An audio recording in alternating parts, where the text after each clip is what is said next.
much time? 30? 30 seconds? I'm on right now. I don't believe you. Run. What?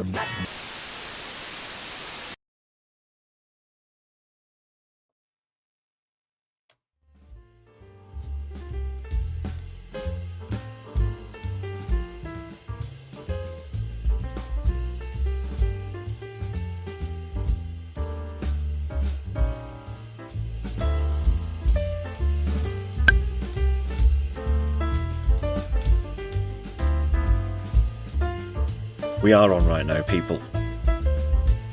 The stream is underway. Thanks for joining us. This is a Sunday live stream on my left eye, this Socialist Sunday. Welcome to everybody just joining us on the stream. I'm your host, Lefty. Solidarity, everybody.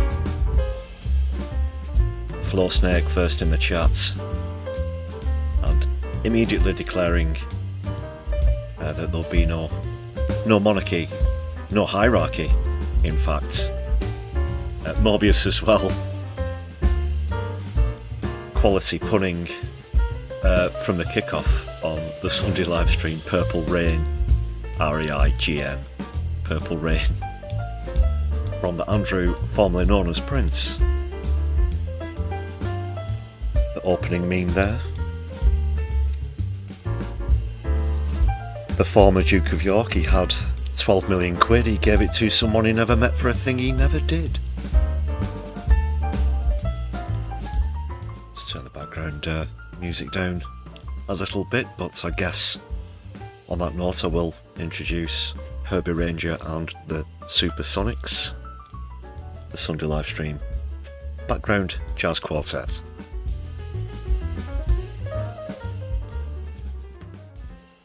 But I'll just dim that down in the mix a bit so we don't have to shout so much. Bit more of a chill vibe on Sundays.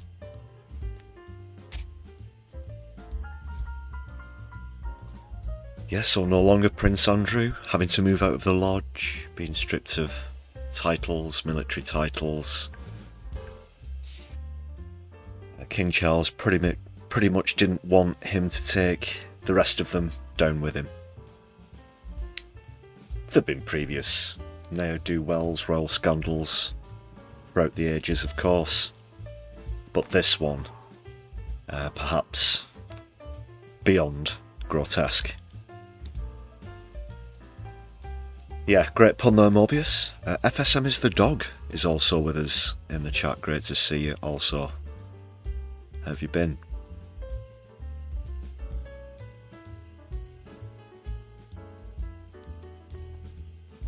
Aaron Gray as well, and Doc Davies just joining us, so everybody please make sure you hit thumbs up as you enter the chat. Give us a share around your social media. Let's promote this stream, this Socialist Sunday, people. Once again, thanks a lot for all your comments on recent content. That does help the channel grow. Picked up some new subs recently. If you're new to the channel, this is your first stream, a very warm welcome. If you're watching back live or on a replay later on, thanks again. There's also a poll up. It occurred to me that there was something of a clash in the content diary on the channel. I'd love to know your thoughts. November 29th, it's still a few weeks away. We're just 2 days into November here. 25. Two events taking place on the same day though. Can't be in two places at once. At the moment this is a small part-time channel. We haven't trained the IT primate team to do outside broadcasts yet. Host them and so on. So bearing that in mind, need to know where you'd like us to be. There's the Your Party conference, which is taking place in Liverpool. There's also a Defend Our Juries protest, which is taking place in Manchester. Now, I do have an idea of which would be the best to go to, but I thought I'd throw this out to the audience. And, well, I guess I'll give you feedback on my thoughts at the end. I want to know your thoughts first.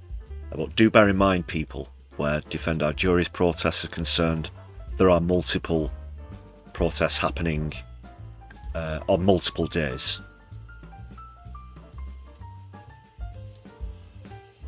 So far they've been fairly limited to mostly London, which have been the most prolific, as well as Edinburgh. One of our regular viewers, Moshi, was at one of the Edinburgh protests, as well as in Northern Ireland as well, but a whole raft of other locations have now come up. They'll be taking place throughout November, so I'm not trying to influence your decision, but bearing in mind there's only one Your Party conference on one day in Liverpool, but there are multiple Defend Our Jury's protests taking place. It's just that this being a Manchester-based channel, we did of course have an interest in getting down to that one in town. Excuse me. Can't talk and drink at the same time.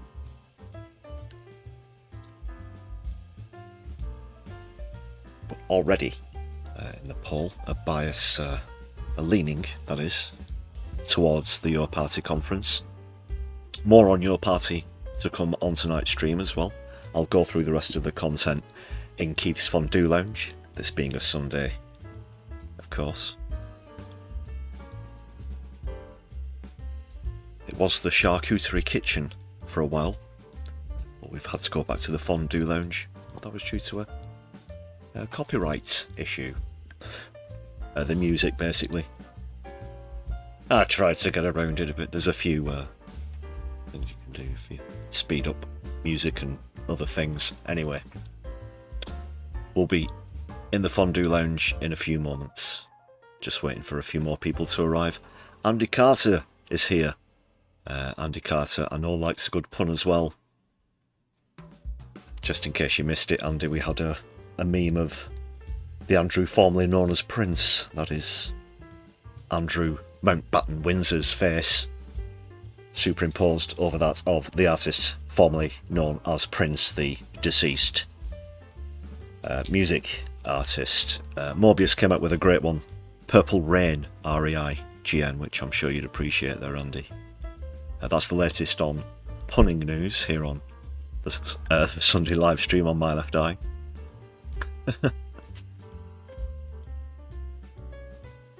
More updates to come though.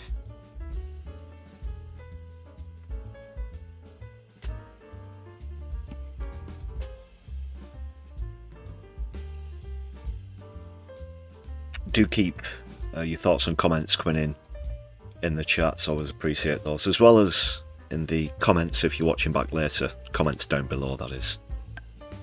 If you enjoyed the stream, your favourite features, for example. Do like the feedback.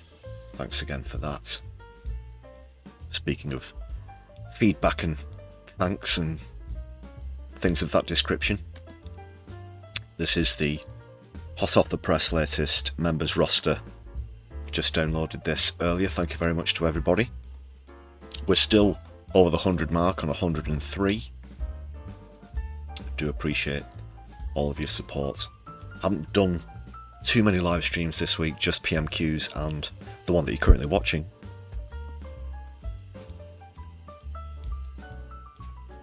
Because I've, well, basically been catching up on video content and a few other stories. That way it's been a busy week. But do appreciate all of the gifted memberships that we've had this week as well. As always. Of course, many members currently watching live. Thanks everybody.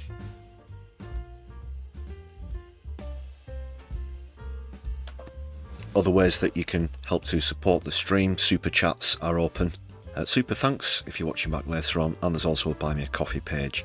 You can find the link in the description of this stream or any other content in the channel, which I'm sure you've all bookmarked and added to your playlists. Thanks a lot. Stall temporarily closed for now. Can you dig it?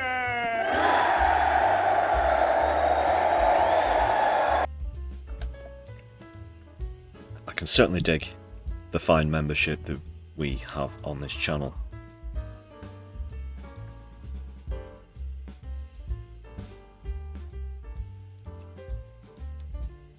So what's coming up on the stream?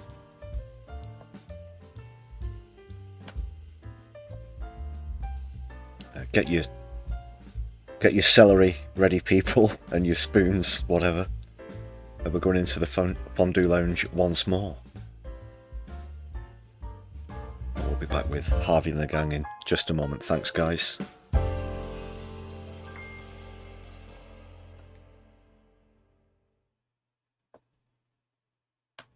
To the lounge, bring a peg for your noses.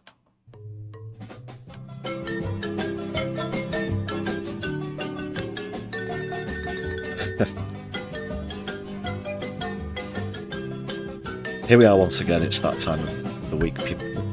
Fondue Lounge. God.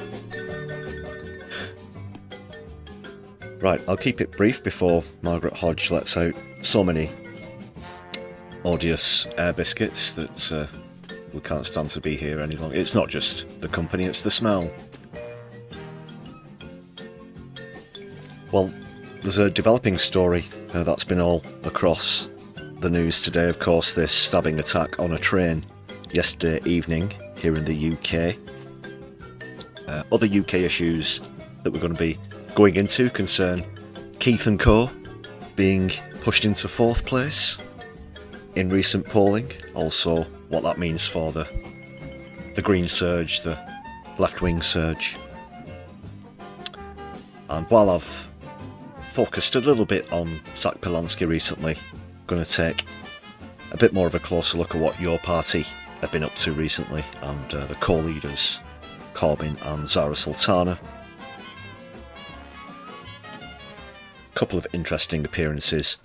We're going to go through a full-length interview as well between Zara Sultana and, unfortunately, it's Nick Robinson of BBC Radio 4, a Tory to the core. Yeah, but that's going to be one of the main staples of tonight's stream. Also, Paul Mason's been at it again, people. Unfortunately, he's doing his best to try and get his tongue down the back of Starmer's trousers. Somehow thinks that he can gain a Labour candidacy in a seat. Last time around it was accusing...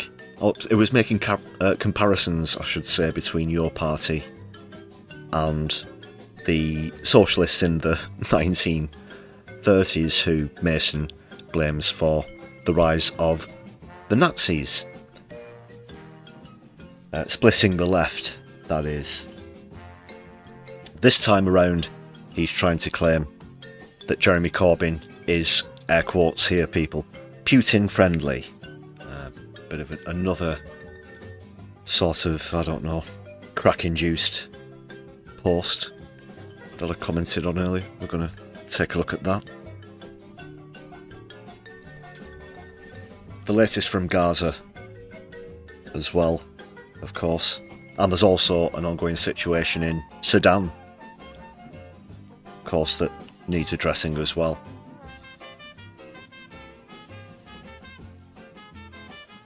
And we'll take a look at a few of the protests surrounding Gaza that have taken place over the weekend, and also through the week, speaking of protests, a few of my fellow JSO supporters were on trial for their cultural action at Stonehenge, which I'm sure a few UK viewers might remember from a couple of years ago.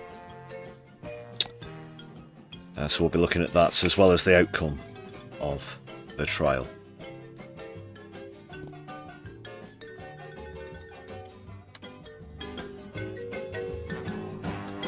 Alright, we'll be back in the lounge a bit later on, but that's it for now.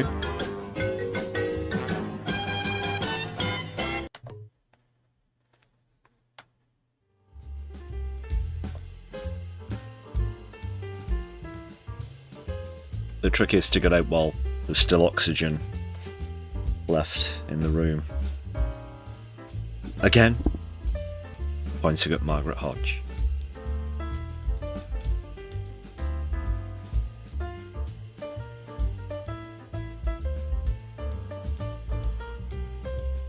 Yori Gibson in the chat, just joining us also. How are you? Just need to make sure that's all refreshed and in real time on the screen. I think it is.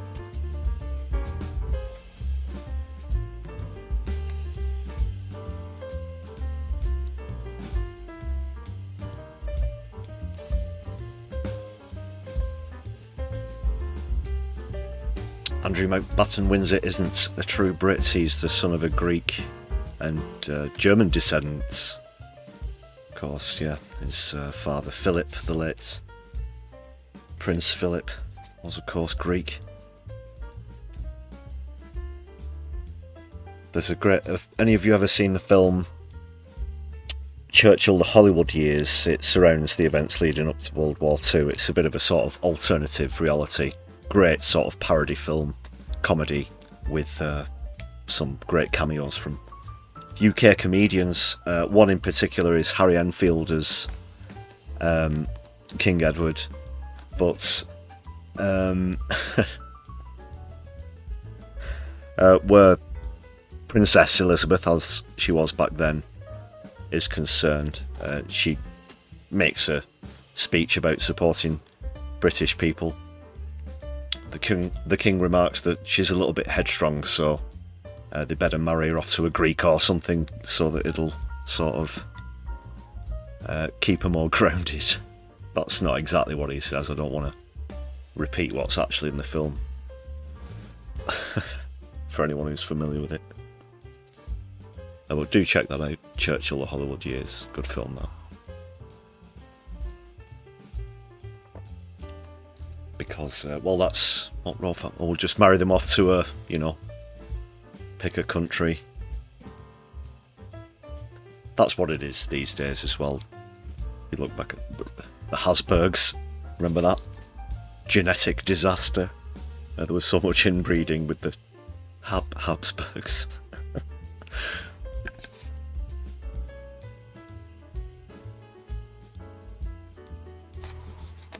And yes, the Saxe-Gotha as well on the other side. Very British, very Anglo-Saxon. They're not even of proper Norman descent or Anglo-Saxon descent, mostly of Germanic and, as you point out, Greek recently. Anyway, tangent alert. Set at amber at the moment. Let's get into things, people.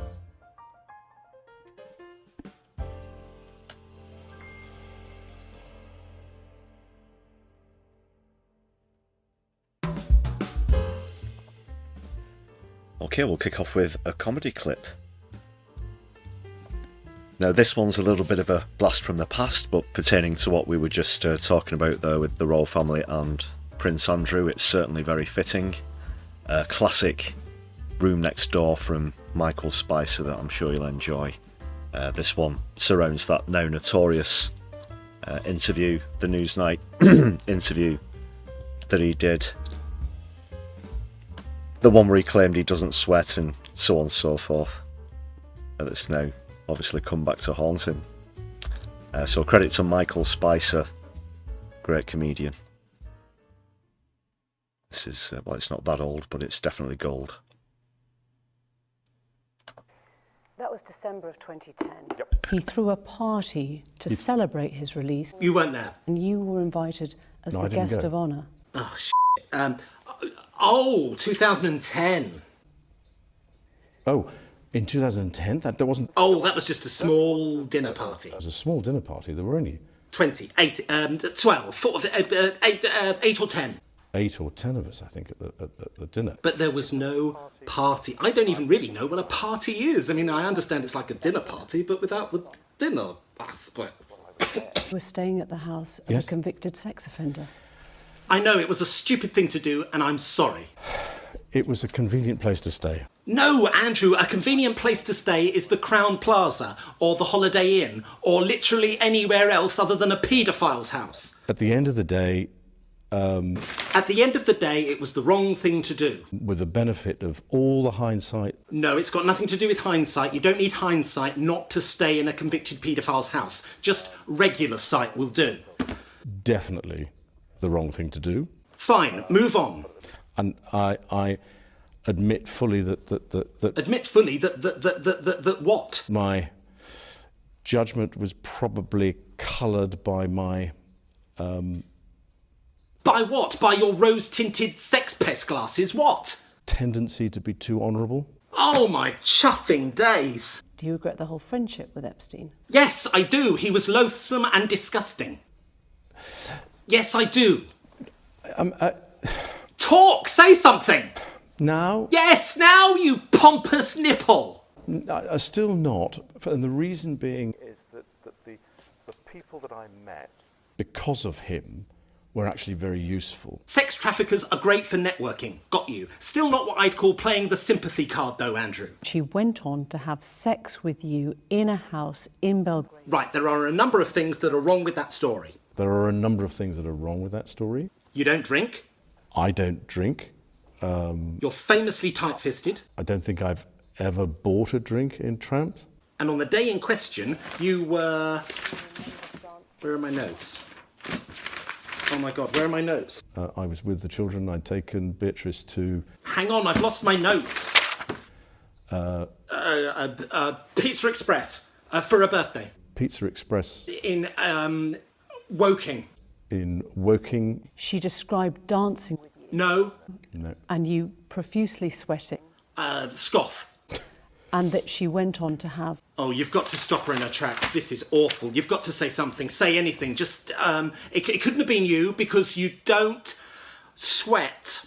I have a You have a medical condition. medical condition, which is that I don't sweat, or I didn't sweat at the time. And you didn't sweat on that specific day that you went to Tramps in Pizza Express in Tramps, Woking.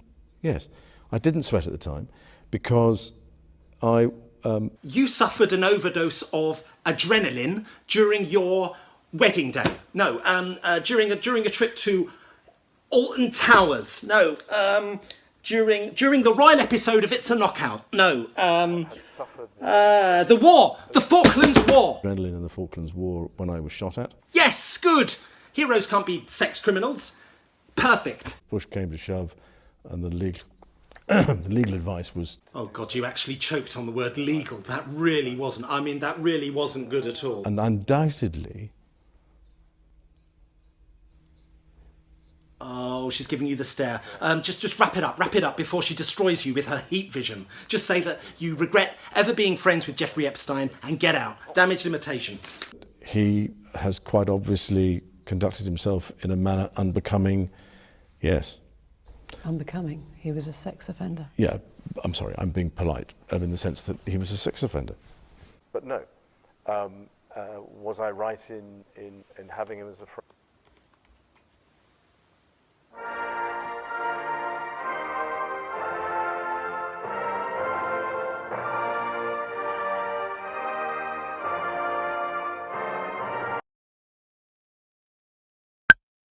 Marvellous Michael Spicer.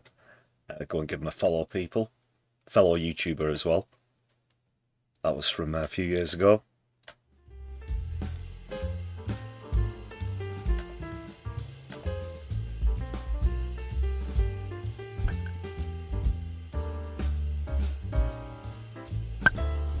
Yeah, it was a disaster, wasn't it?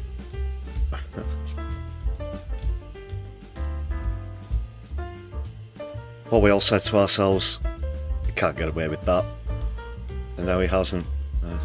Small amount of justice, of course, where the victims are concerned. This is small recompense for what they've been through.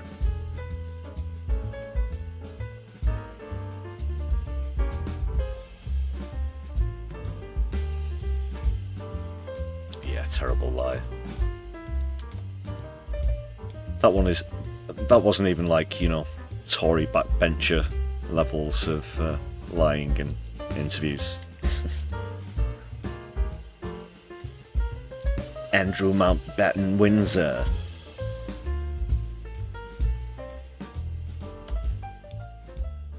Speaking of the victims, he didn't really have much, if anything, to say about them during all of that. It was a me. Oh no. Well, you saw it for yourselves there. Anyway.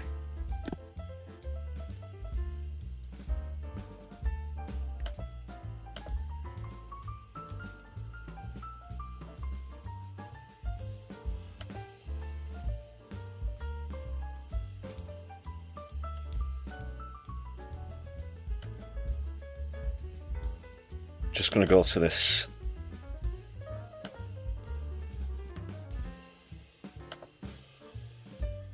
story. There's still more things coming through about this awful stabbing incident on a train yesterday in Huntingdon, Cambridgeshire. So initially 2 people were arrested. One has been released with no further action. That just means that a 32-year-old British national is currently being held on suspicion of attempted murder. At the moment, a few people are in serious condition in hospital. Fortunately, no fatalities reported as of yet, which is staggering when you consider this. Now they're still working, obviously trying to work out what's going on, but you need a certain amount of limitation. You need to put the lid on a few issues, because wherever there's any famous public or prolific public attack at the moment in the UK, unfortunately, the right wing wants to jump all over it. And in this particular example, the alleged perpetrator who's been arrested is a British man of colour, a black man, and we know what the far right are like. I'm sure that many of them would have been at home praying that this would have been an immigrant or an asylum seeker or a refugee. Alas not, someone who was born in this country. But unfortunately, that's still not enough for them. And I think that's something that we've all got to be aware of. Unfortunately, this hyperbole at the moment.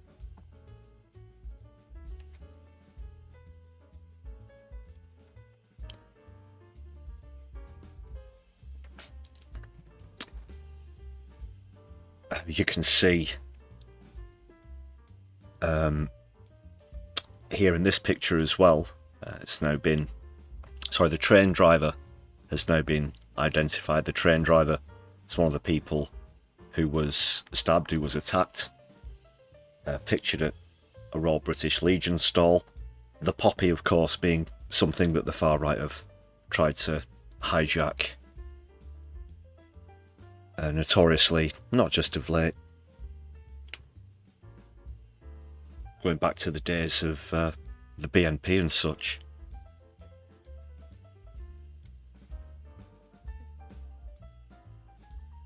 So around this time of year they see it as it's some sort of national holiday for them, more like a nationalist holiday. If you'll forgive the terminology anyway. For anybody who's not aware of what happened, it looks as though this guy just randomly started attacking anybody, whoever was anywhere near him. Some of the eyewitnesses have said that at first he was asking people for money on the train. The man who's been arrested is from Peterborough, as I said, the only suspect following the incident on the train, which was on its way to London. So this is just minutes after it got on the train, which was diverted so that it could be slowed down. Apparently the response to this was incredibly quick as well. It was tasered before being arrested, and this was some 8 minutes after the call first came in. So the second man, the 35-year-old, was released again, confirmed as not involved, no further action. A rail staff member who tried to stop the attack remains in life-threatening condition, while five others have been discharged from hospital. They say that the actions of the staff member were nothing short of heroic and undoubtedly saved many people's lives. Specialist detectives are looking into the background of the suspect in custody and the events that led up to the attack. That's just a map of the route there, left from Doncaster here in the north, down to the East Midlands.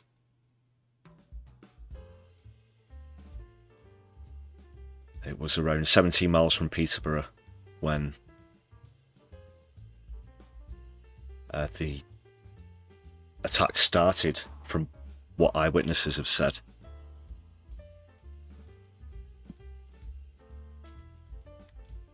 These trains go quite fast as well, about 120 miles an hour, so just minutes, as I said, with them getting on. This is appalling. Obviously, we hope that those who are in critical condition make a swift recovery. So incredibly fortunate that nobody has lost their life in this. The manner of it as well, and it's not as though in other areas of South London or here in Manchester, wherever, is notorious for having above average knife crime. This can happen every week. You would hear about it in the local news, for example.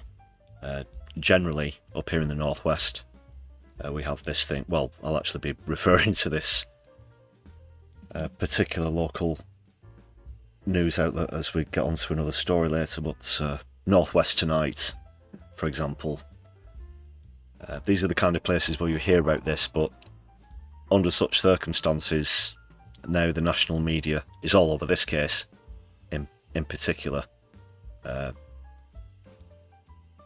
because it is extraordinary that someone just gets onto a train and does this. You might recognise this eyewitness. I saw her being interviewed earlier, Amira Ostalski, who apparently witnessed one of the stabbings. She said that she doesn't want to go on a train again for the rest of her life.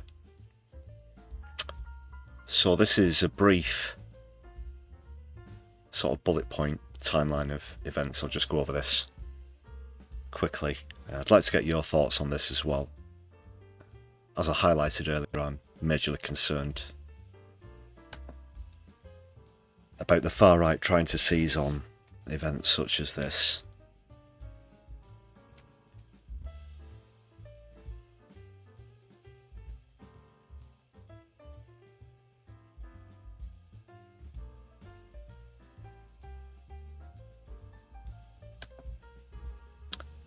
So the first calls came in at 20 to 8 Greenwich Mean Time. They're in Coach J, which is near the front of the train. That's where it began. One eyewitness who was sitting in Coach B disclosed that to the Beeb. Said the attack then triggered an announcement across the train. Meanwhile, in Coach H, Ollie Foster said people began rushing into his carriage, shouting that someone was stabbing everyone. He and an elderly man blocked the attacker from stabbing a younger girl, which left that man with a gash on his head and neck. Alistair Day, who was also in that coach, moved with about 11 others to the next coach, Coach G, which is the buffet car where there's a cafe. After Alistair Day reached that coach, he saw a man at the window with a knife trying to get in, but passengers had locked the door. A man who had been stabbed in the chest had also managed to get in to that carriage. you can see an illustration of that it doesn't exactly follow. There's some missing there, obviously D, E and F, as well as I, so it doesn't exactly, if you're wondering why people are jumping from carriages B to J so quickly.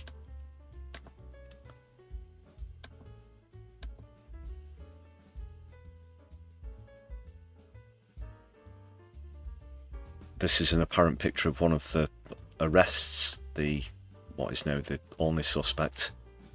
I think you can see them if you just look towards the bottom of that line of bins on the floor there. You can see them on the ground with another officer stood over them just to the right. Not really much to see.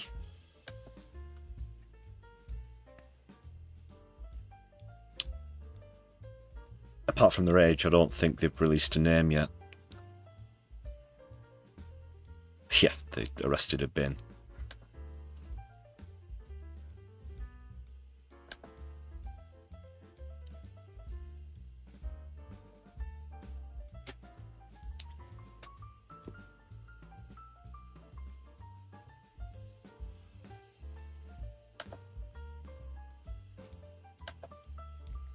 For what it's worth mentioning, this hasn't been identified as a terror incident. There doesn't appear to be any political motivation for this whatsoever.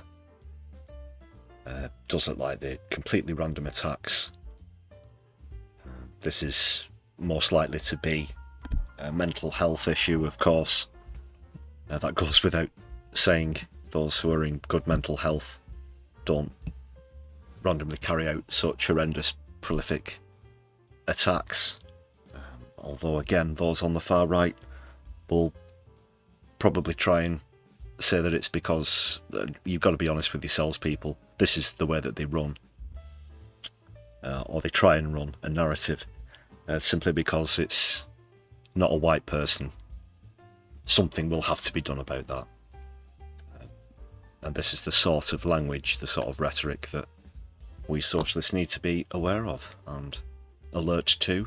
And if you want to even go so far as to say, be woke about. Sorry, obviously not laughing at the incident itself, just the how pathetic the far right can be. That's more or less it, people. I won't go into that story any further. That's just the latest. I'd be remiss if I went into a live stream this evening without at least mentioning this event.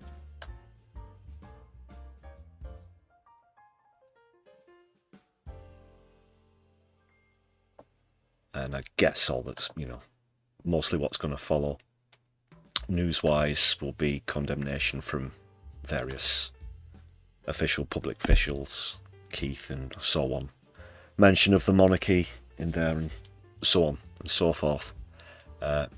So I'll keep you up to speed if there are any more developments on that story, of course. For now, we'll just move on to other matters. Our thoughts, of course, go out to all of the victims. We'll wish them all a speedy recovery.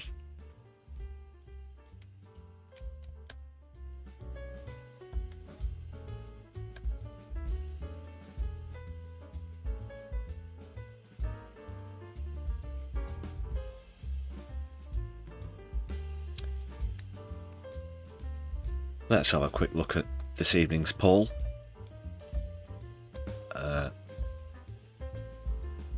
Appears that you're still slightly favouring the Your Party conference in Liverpool over the Defend Our Juries protest in Manchester. Please do keep your votes coming in as to your preference for where we should be in a few weeks' time on November 29th. That's a Saturday.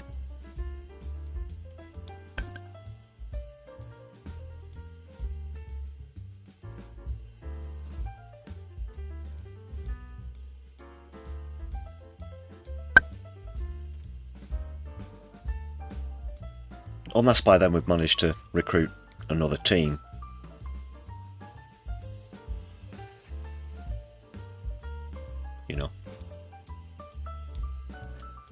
a mute and some marsupials and primates doesn't exactly make a great second location unit. No offence, Phil. No offence.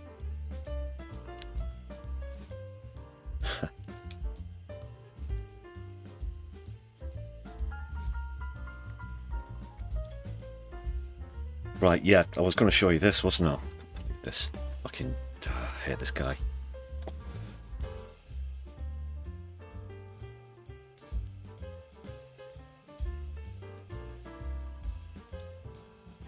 So, my left eye, I've done a couple of videos about this guy before. Paul Mason, for anyone who's familiar with him, fancies himself as a bit of a political commentarian from the Northwest. Is a former regional news host, which is where Granada Reports, now known as Northwest Tonight, comes in.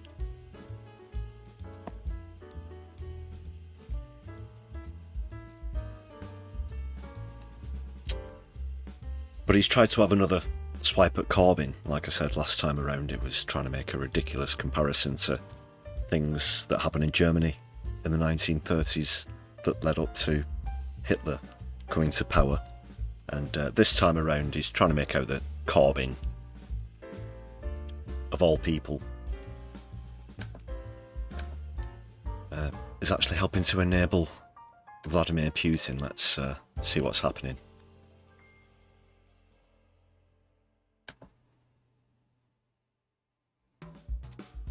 No, he's basically, why is he doing this, if anyone wants to know? He's sure that he can get nominated the candidacy under Keir Starmer. That's his sort of life goal. For some reason, he's hell-bent on this. And while claiming to be a socialist, an expert on Trotsky and Lenin and many areas of socialist history, it turns out he doesn't actually know his arsehole from his ear.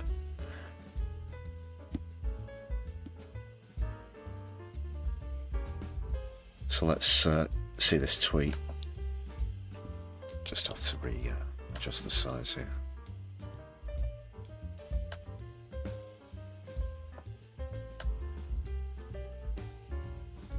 He's referring to your party in this. I'll be coming on to your party and some of the polls and things in a moment.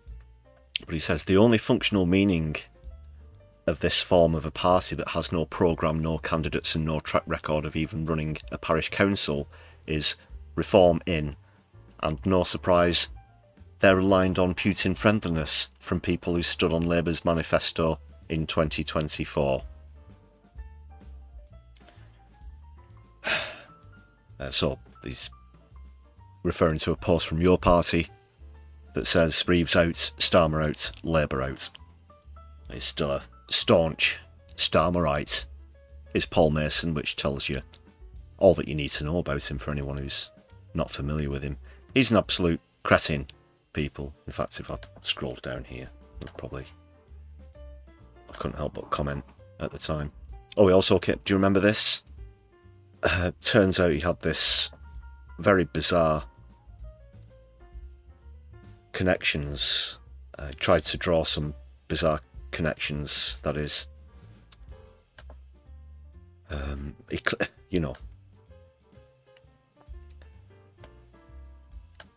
Claiming that there's some sort of ulterior motive happening here. It's all connected, so I'll just pick out a few examples. Navarra Media is on there, and it's just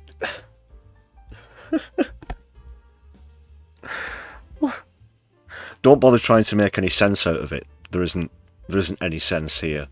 He's just randomly trying to connect various well-known socialist actors and outlets together as though there's some sort of underlying conspiracy going on, which of course there isn't. So lines drawing Progressive International to Zara Sultana, which links to Muslim Community and Young Networked Left. Who else is on there? Andrew Murray, The Morning Star, Young Labour, Socialist Appeal, Novara Media. It's just... We're not on there yet, thank God. But this is just barrel-scrapingly poor from Paul Mason. Yeah, that was it. Putin friendliness. You absolute cretin, Mason. Corbyn was one of the first to point out the Tories' connections with Russia and has always been a critic of Putin. Have you not realised that you will never be a Labour MP yet, you deluded hack? Yeah, sounds about right.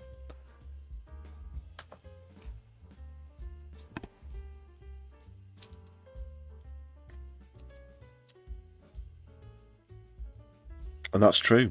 That's true. It's, you know... And you go back to Tony Blair as well, who was one of the ones who said that we should have better relations with Russia when Putin was in. And look at the peerages that were given under the Tories. What's this got to do with Corbyn? It's basically a classic example of someone who has Corbyn living rent-free inside his noggin.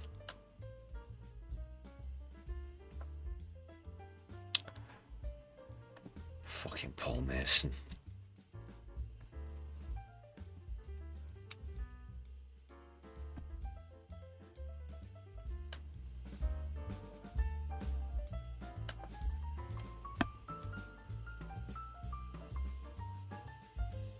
The updated one will have Gary Stevenson, Zach Polanski, and us on it. You think, Andy? I would like that. I would actually like that. I've seen him in London a couple of times. I didn't approach him or anything. I saw him at one march that JSO were on, coalition march, the anniversary of which is actually coming up. That was on November 5th, as I recall.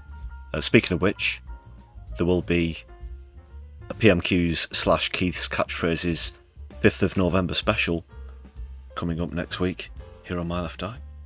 We're just back to the point. Yeah, I saw him sort of skulking around and filming things. At first I thought, is that how I think it is?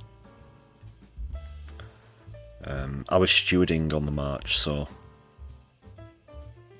I was sort of off to the side, as opposed to being in the middle of it. Yeah, I do remember that. Where was the other place? I'm sure I saw him somewhere else as well. Might have been Trafalgar Square at another thing. And he describes himself as an author. I don't think he's had much success with that as well, but had a couple of books out.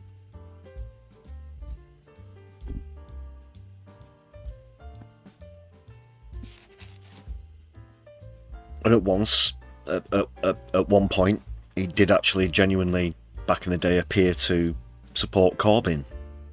I guess we'd be talking around the 2017 era, seeing clips of him actually endorsing Corbyn, but for some reason, unless that was all fake or whatever, for some reason he's stuck by Starmer. You've really got to be kidding yourself if you can't recognise what Keir Starmer's all about at this point. So keep up, Mason. You know, My Left Eye knows what is actually happening.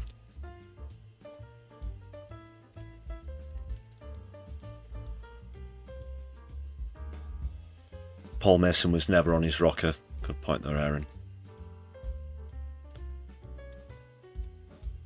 Flosnick, yeah, I don't know what that diagram's supposed to be. Apparently, I don't know how someone obtained it. He accidentally sent it to someone, or he accidentally CC'd someone in or something when he was sending it to someone else, but it was revealed that he concocts things like that, which just make no sense. There's no categories, there's no... You just randomly, oh, well, they're part of this, and so what? As though... There's no secrets in it as well, sort of.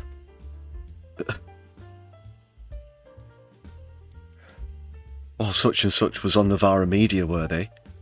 I bet nobody knows about that. Better put an arrow between, as though it didn't get sort of however many, well, tens of thousands of views as Novara often do, often more. So, these secret connections that he's making aren't so secret.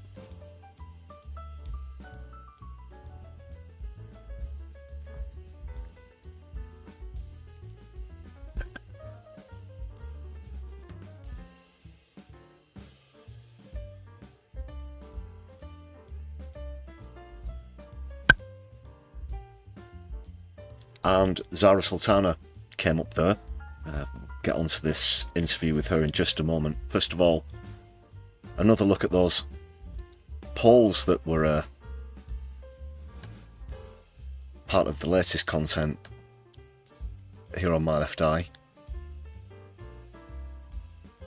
There you can see, confirm the Green Party, according to this Find Out Now poll, in second place with a 2% gain, and Labour lingering on 16%, marginally below the Tories as well. So for the first time in history, two parties that have 9 MPs between them now hold the top 2 positions in Westminster voting intention in the United Kingdom of Great Britain and Northern Ireland. That's quite something, people.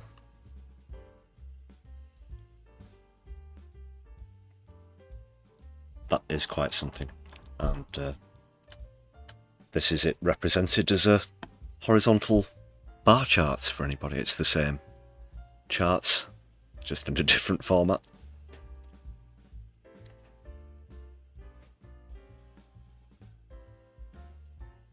And Labour are only heading in one direction, and that's backwards.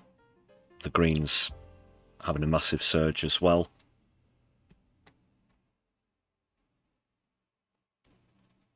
What do you think about that? Anybody recently signed up for your party or the Greens? Let us know. Let us know in the chat. Let us know if you've been to or planning on going to one of the local meetings for your party.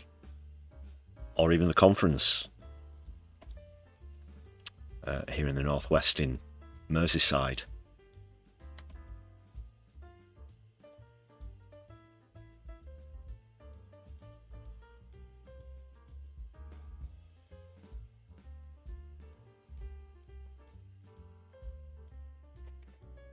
And I think this is just so indicative of what is going to be 21st century politics. So many elements of the legacy parties and the media are in denial about this. They might try and think that Zach Polanski is some sort of fad. I would like to think that Farage's popularity is overstated.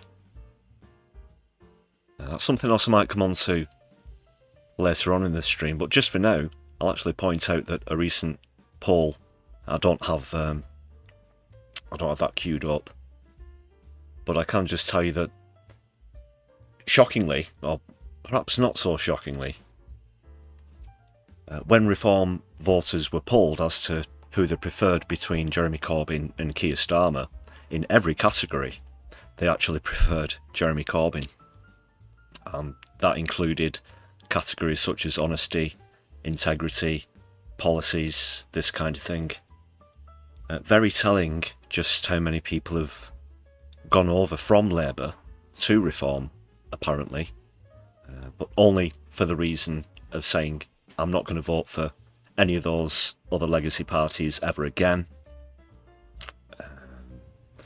Lib Dem seem to have minorly benefited from this again, but this highlights that it's essentially the task of your party and the Greens to bring those within Reform who favoured Corbyn's policies over to them. And you'd have to say that your party have a better chance of that, obviously, given that he's one of the co-founders. So that was a very interesting poll and a very interesting stat that I saw this week as well. And the most marginal was around 59 to 41. I can't remember the exact category, but that was somewhere a lot more favourable towards Corbyn.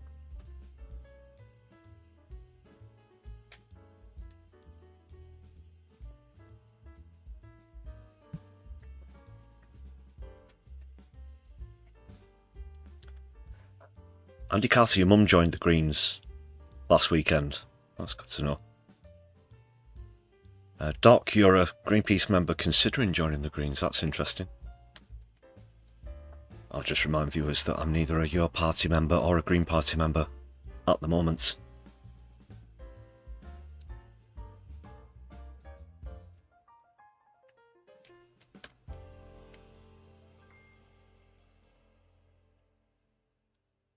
FSM is the dog. That is another good point there. I think the standing on proportional representation is going to come into how people choose to vote at the next general election, without a doubt.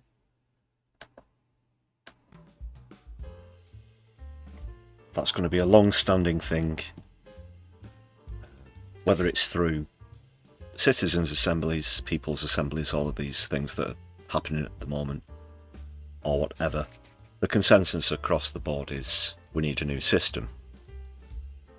A more representative house of some description, whether it be a citizen's house or just through PR, more representative systems.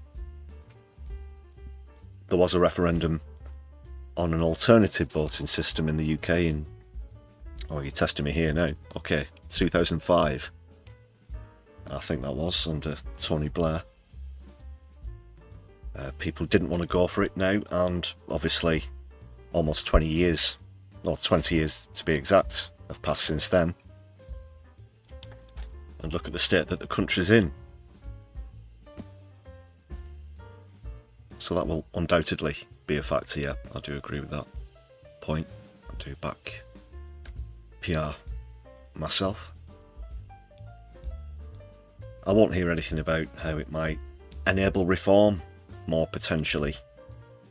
At the end of the day, it's more democratic, and I think under that kind of a system, you would be able to encourage more people to vote for socialist candidates.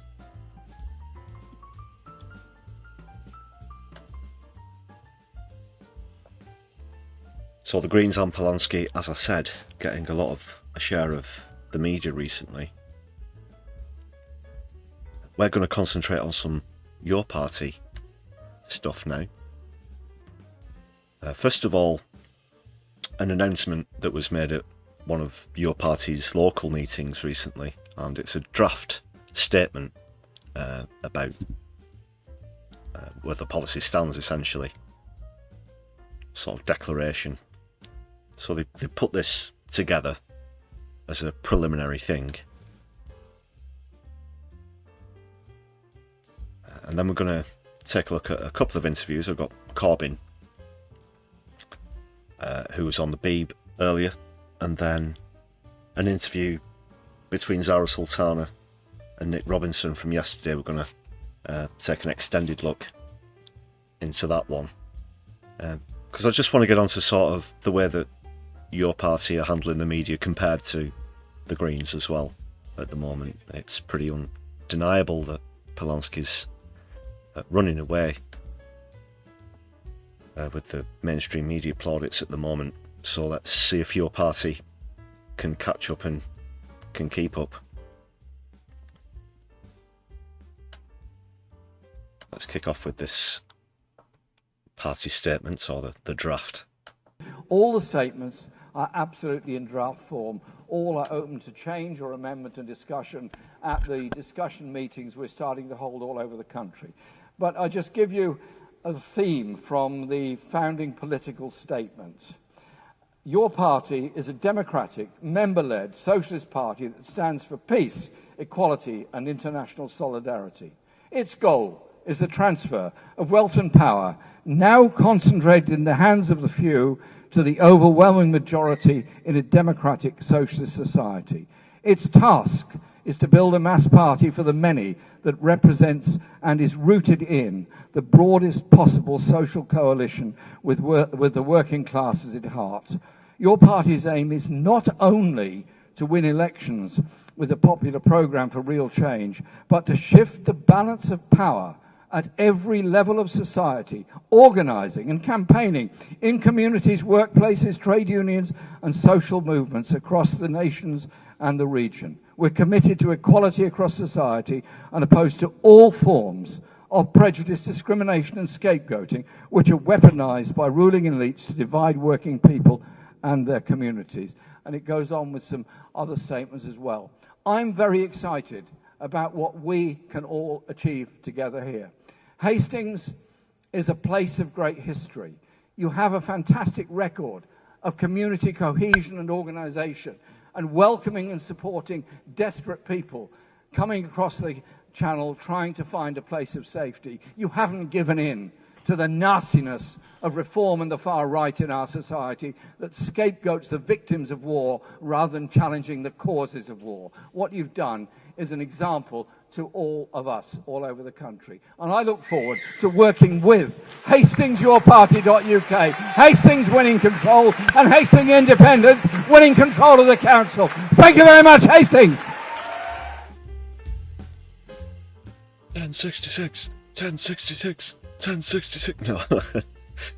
How could you imagine? Exciting things happening down in Hastings with your party. I think that's an impressive draft statement. Can't really argue with any of that. I can't argue as well with the way that Corbyn handled another Reform panel member on this TV appearance earlier. Now, a few things have been said about Corbyn's capability in responding in live interviews and during live debates and such, being, I don't know, perhaps not as sharp as it could be. But this is a really good example. I think that Corbyn often does a fantastic job of handling the media.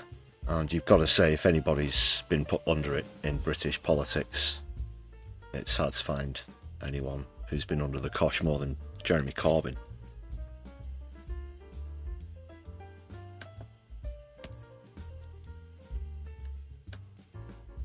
Because there really are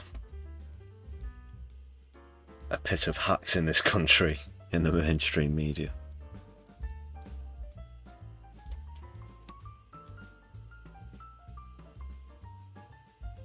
So they couldn't help themselves. I don't have a clip of that, but I will tell you.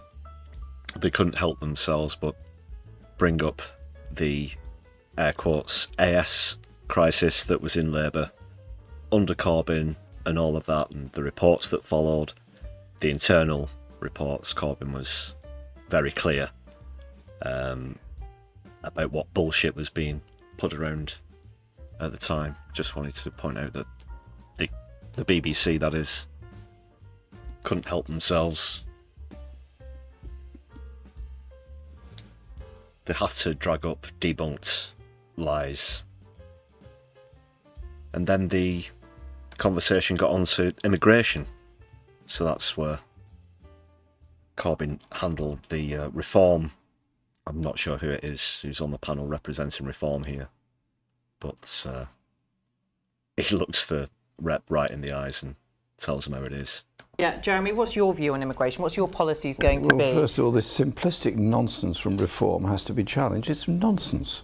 They know full well. What's nonsense? You're just speaking... Well, hang on, can I finish? Well, I mean, you called me nonsense. Okay, so let him answer. Your endless attacks with your party on refugees, on migrants, on not people on exercise. indefinite leave to remain. Let him Your respond. endless bile of prejudice against people in our society causes an awful lot of damage in every community. And your argument that we can somehow or other get rid of all these people and all those jobs are going to be filled. Go into any hospital, look where people come from, look at the work they do. If you got rid of all of them, there would be no hospital. You know that, and I know that. Well said, Jeremy Corbyn.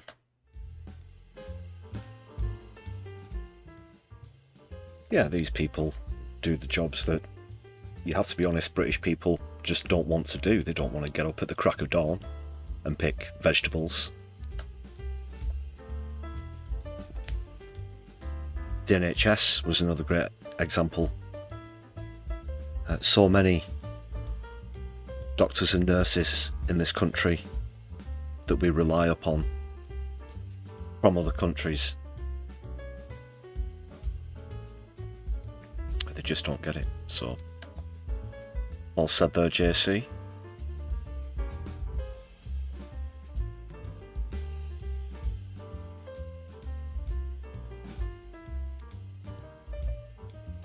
Oh, more, yes, of course. She's from Islington North.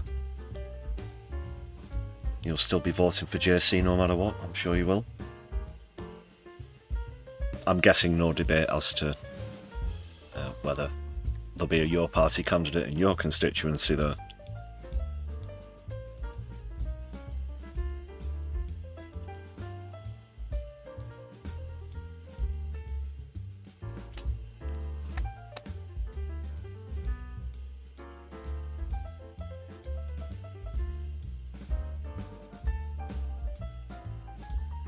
I'm looking forward to seeing polls and projections once Your Party do start to gain traction.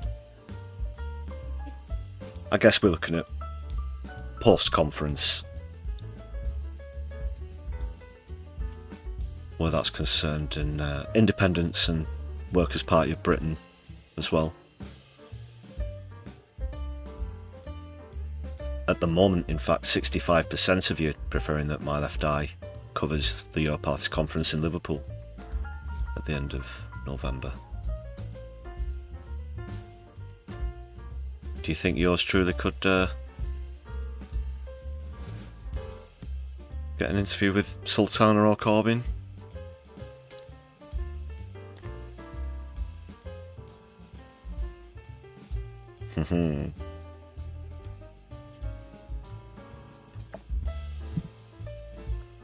Well, we'll see about that. We'll see about the result of the poll.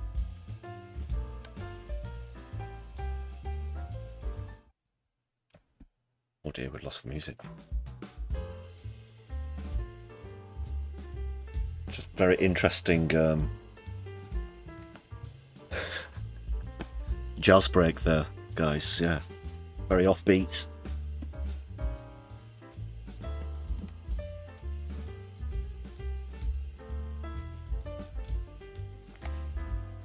Right, Zara Sultana's up next.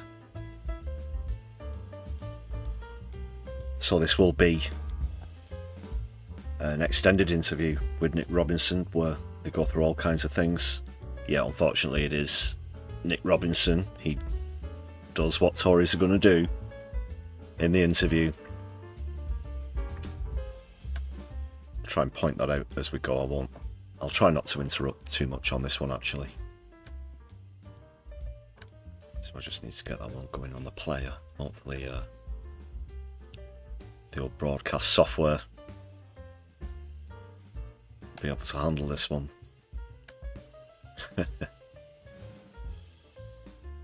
Get the IT team on standby, Phil. So this was on political thinking yesterday. Caught a snippet of the interview on social media, so I thought we'd check out the whole thing together for more or less the first time. I've seen one or two brief clips.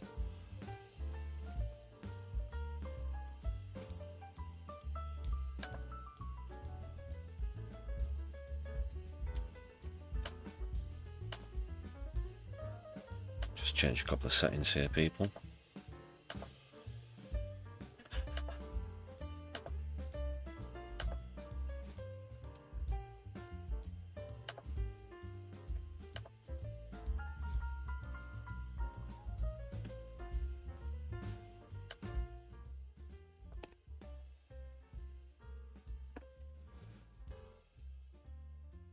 I was going to say something else. Oh, that was it, of course. I mentioned, obviously, showed you a bit of Corbyn on the Beeb earlier. If you want to check out Socialist commentary from the Laura Kussenberg show, which is regular on Sundays, I think Kevin Logan with Curtis from Turn Left were doing a deep dive on that. If you want to bookmark that one for later, shout out to Kevin Logan and Turn Left. A free plug this Socialist Sunday. But here on My Left Eye, we're going to stick with this Zara Sultana interview.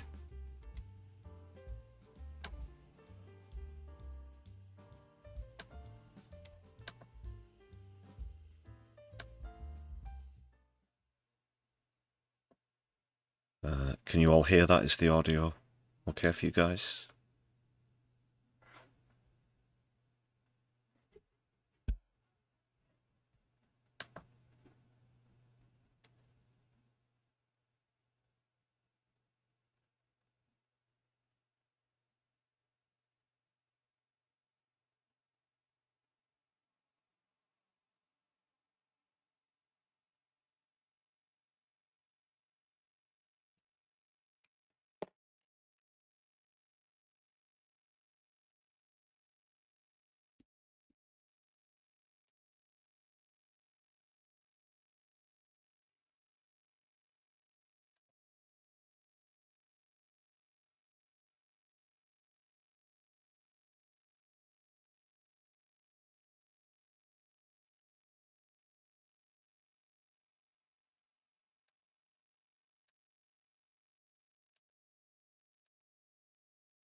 Alright, just going to sort out the audio here, people.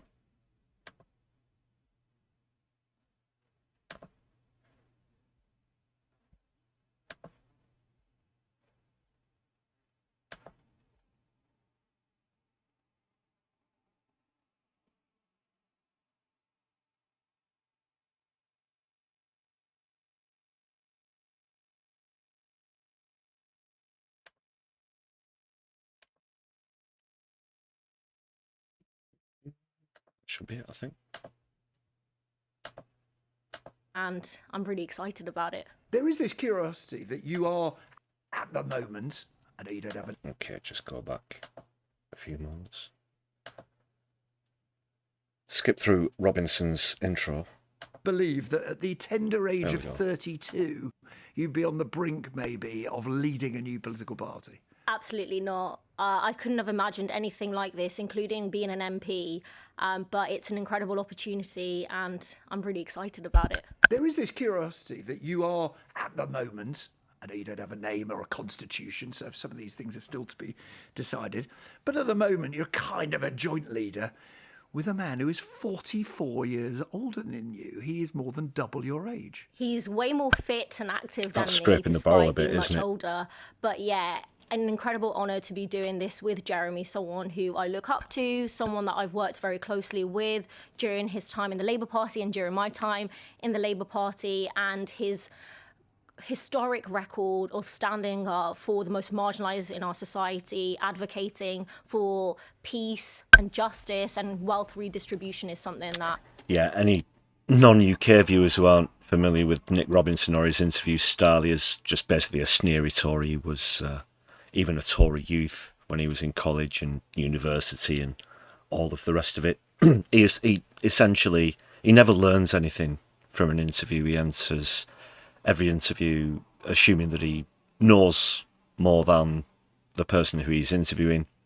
He always walks in with an agenda. When someone is making a point that is certainly not one that a Tory would like to hear, he likes to interrupt, summarise very quickly in a very Tory-esque fashion and then try and move on. So yeah, that's Nick Robinson, and doesn't exactly have a great voice for radio either. So Tory's going to Tory, unfortunately. But it's good to hear what Zara Sultana has to say in response. I think she, mostly from what I have heard from this interview, does a good job. I obviously also try to do my work. Now, at the moment, we keep referring to it as your party. Yes. Capital Y. What do you hope it'll be called? What do you hope and believe it will stand for? I have been advocating for it to be called the Left or the Left Party because it is what it says on the tin. I haven't got any insider knowledge in terms of internal polls with the members, but I don't know what it's going to be. I don't think they will go for the Left Party, despite my strong advocacy for it. And I'm going to obviously support whatever the members decide. But I think embracing our politics and being proud of who we are on the left as socialists. What do you think about the Left Party as a name, people? The Left or the Left Party? No. No, it hasn't. You and Jeremy have fallen out even before your co-leaders. There have been some teething issues, and what I will say to that is that there hasn't been any effort to create a new political party on the left that is socialist, that is democratic, that is member-led. And whenever I've spoken to friends and colleagues across Europe, so La France Insoumise in France, the Belgian Workers' Party, they've all gone through similar experiences, De Linke in Germany, and this is just part of the process. And now we're focused on conference in November. Yeah, but you announced a new party without Jeremy Corbyn knowing. You disagree about what to call it. You complained that there was a sexist boys' club getting cross with you. Have you seen the film Life of Brian? I actually haven't. You know what I'm asking, don't you? You're going to have to spell it out, Nick. There is a gag. It's an old film and an old gag, but there's a gag in which Splitter. there are breakaway factions, the People's Front of Judea and the People's Popular Front of Judea. And it's a Mickey take of the fact that people on the left argue with each other more than they ever argue with the enemy. I think being able to disagree and argue is actually a very healthy part of... Doesn't sum up UK politics. A 50-year-old joke from the Life of Brian about there being a People's Front of Judea and a Popular Front of Judea and a Judean People's Front. That sort of thing is, yeah, pretty desperate. Pretty desperate. He's already done the age gap thing as though they've gotten engaged or something like that. It's just, what? So what? Despite having only been an MP for 5 years, a lot of people like what Zara Sultana is about. I think that's a great combination as well. Not something that they should be criticised for. So, again, leading political presenter on the mainstream outlet, not just in the country but in the world. There's only one outlet that's bigger than the one you're watching this stream on, and that's the BBC. Nick Robinson, all he knows about socialist politics comes from a scene in a 50-year-old film made by Monty Python, who were of course great comedians, but it certainly isn't the be-all and end-all where analytics is concerned. And I've used a couple of Life of Brian snippets myself in clips, but I know that there's more to it than that. It's not splitting the left, because, especially where Labour's concerned, we all know people. There is no left. Left in Labour. Politics, and we should have more of it done in an open democratic way. And what has happened over the past few weeks, Jeremy said it, he said that it hasn't covered us in glory, and I would agree with that. I think the key thing is to learn lessons from that period and how we're moving forward and establishing the party, which, like I said, hasn't been done in recent British political history, and conference, and then being able to organise in constituencies across the country. What's extraordinary about this is you only ran for election a little over a year ago under Keir Starmer. not under Jeremy Corbyn. You stood as a Labour MP. You stood on Keir Starmer's manifesto, much of which you now reject. Well, that manifesto, Are voters Nick, entitled to feel a bit hacked off in Coventry? well, my politics hasn't changed.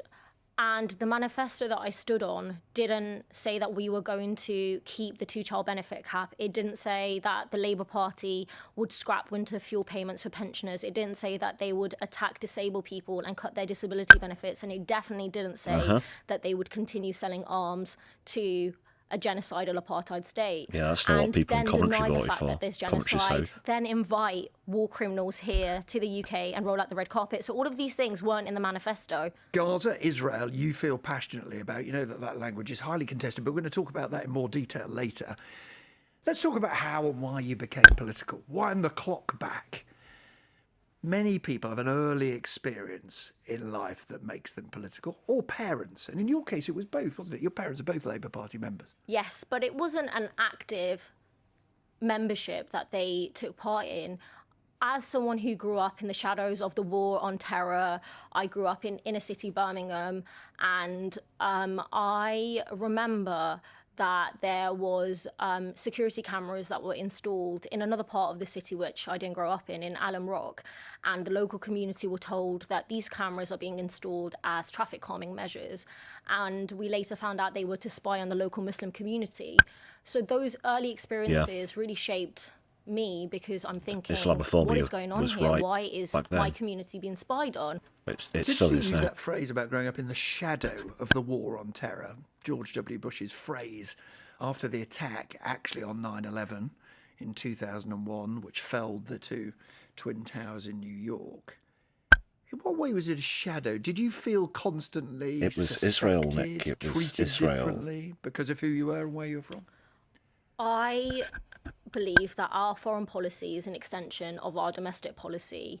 And while we followed the US into Iraq, we also saw that play out locally and nationally. I remember my local street being graffitied, and it was related to Afghanistan. There was a graffiti calling it Taliban Street. I remember the racism, and much of that, feels like very little has changed. And I remember being really aware of the prevent strategy in particular, and the role that played in surveillance, in policing people, especially people from a Muslim background, and what they could and couldn't talk about. Now, it was your grandfather, I think, who first came to the UK, came from Pakistan. Do you know why he came to Britain? Was he proud of the country he moved to? Just to quickly come in there and say it was the same here in Manchester. And again, it's revolting. The false associations that get made between events such as that and domestic communities is appalling and needs stamping out. But this is something that Reform wants to seize upon. It's all that they're about. So yes, my granddad moved from Azad Kashmir, and he worked in a foundry in Tipton where he was a trade union member.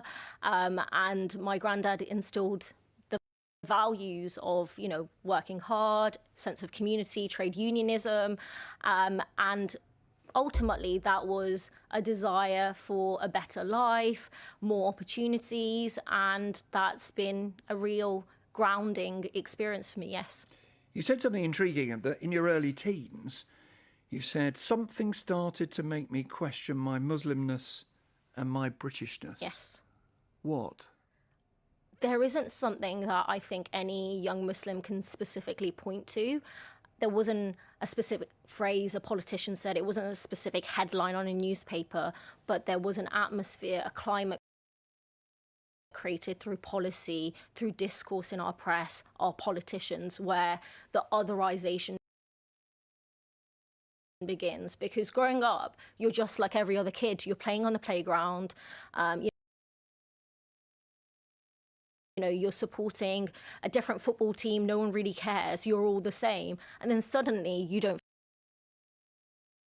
feel like you're all the same. There's something that's quite distinctly different. And another crucial part of your identity is being working class.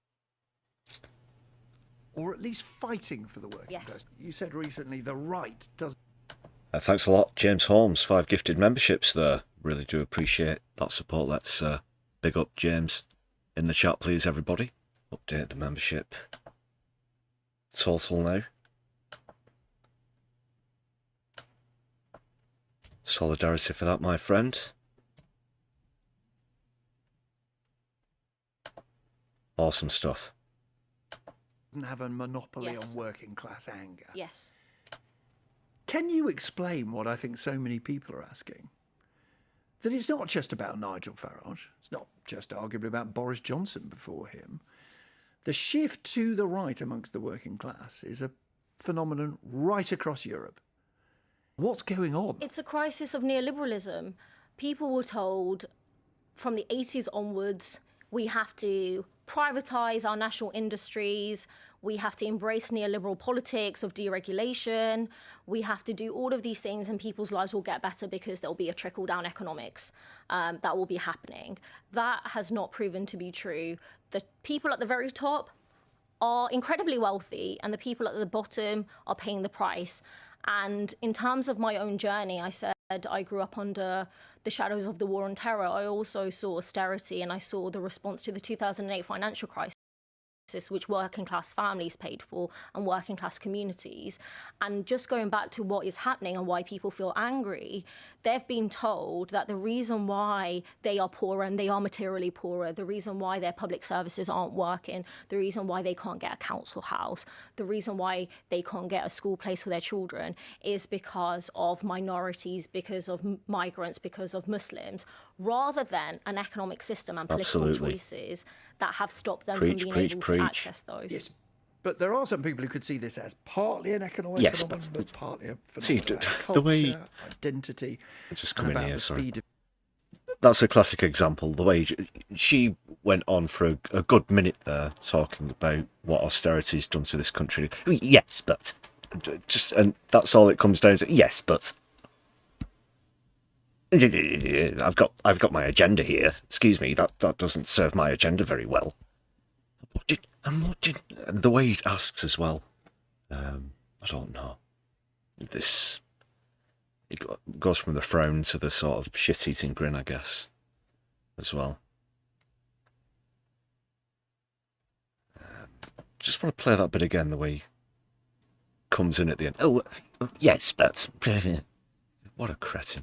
Them from being able to access those. Yes, but there are some people who could see this as partly an economic phenomenon, but partly a phenomenon about culture, identity, and about the speed of change. It isn't. No. Are you saying that when more than half there of the again, population think... he wants to bring it down to the so-called identity politics, and it's fake, the phony war on woke. Isn't this all just about pronouns and this and that? You know? Come on, Nick. This guy's on 6 figures at least to come up with this crap. Bloody hell.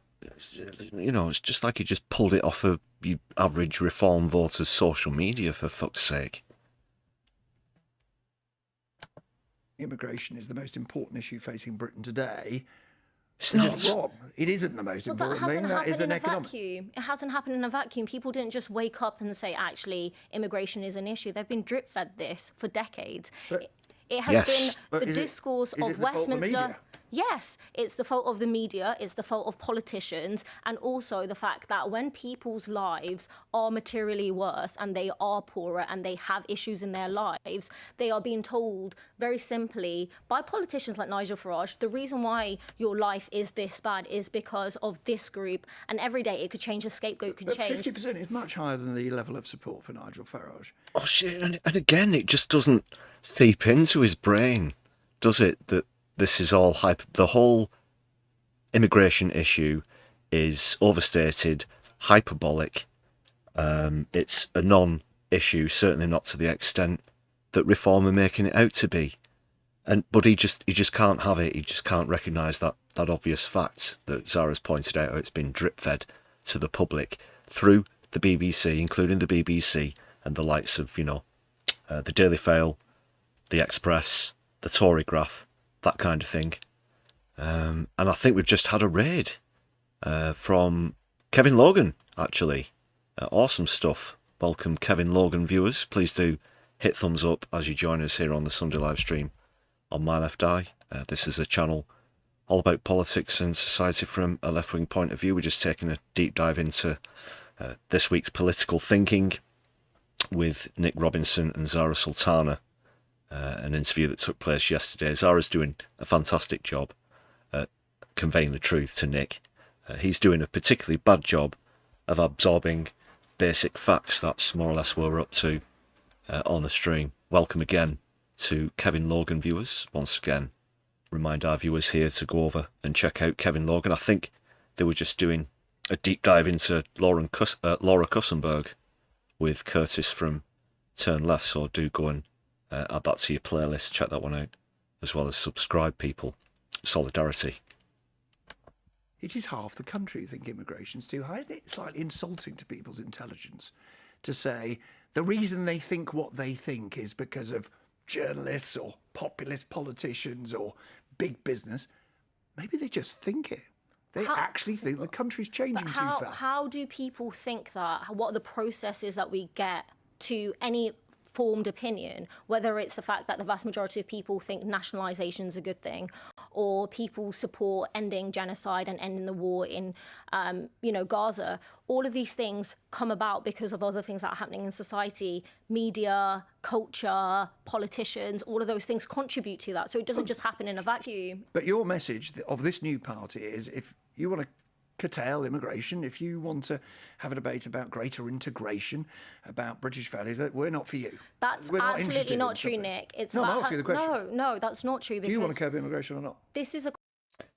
It's about recognising the values of immigration, Nick, which is certainly something that Dee doesn't understand. We played a clip from Corbyn earlier, highlighting the NHS as one great example of areas where immigration is essential. Others alike, it just isn't getting that. So it's not a matter of whether you want to curb immigration or not. It's whether you are xenophobic about it or whether you actually recognise that it is an essential part of British society.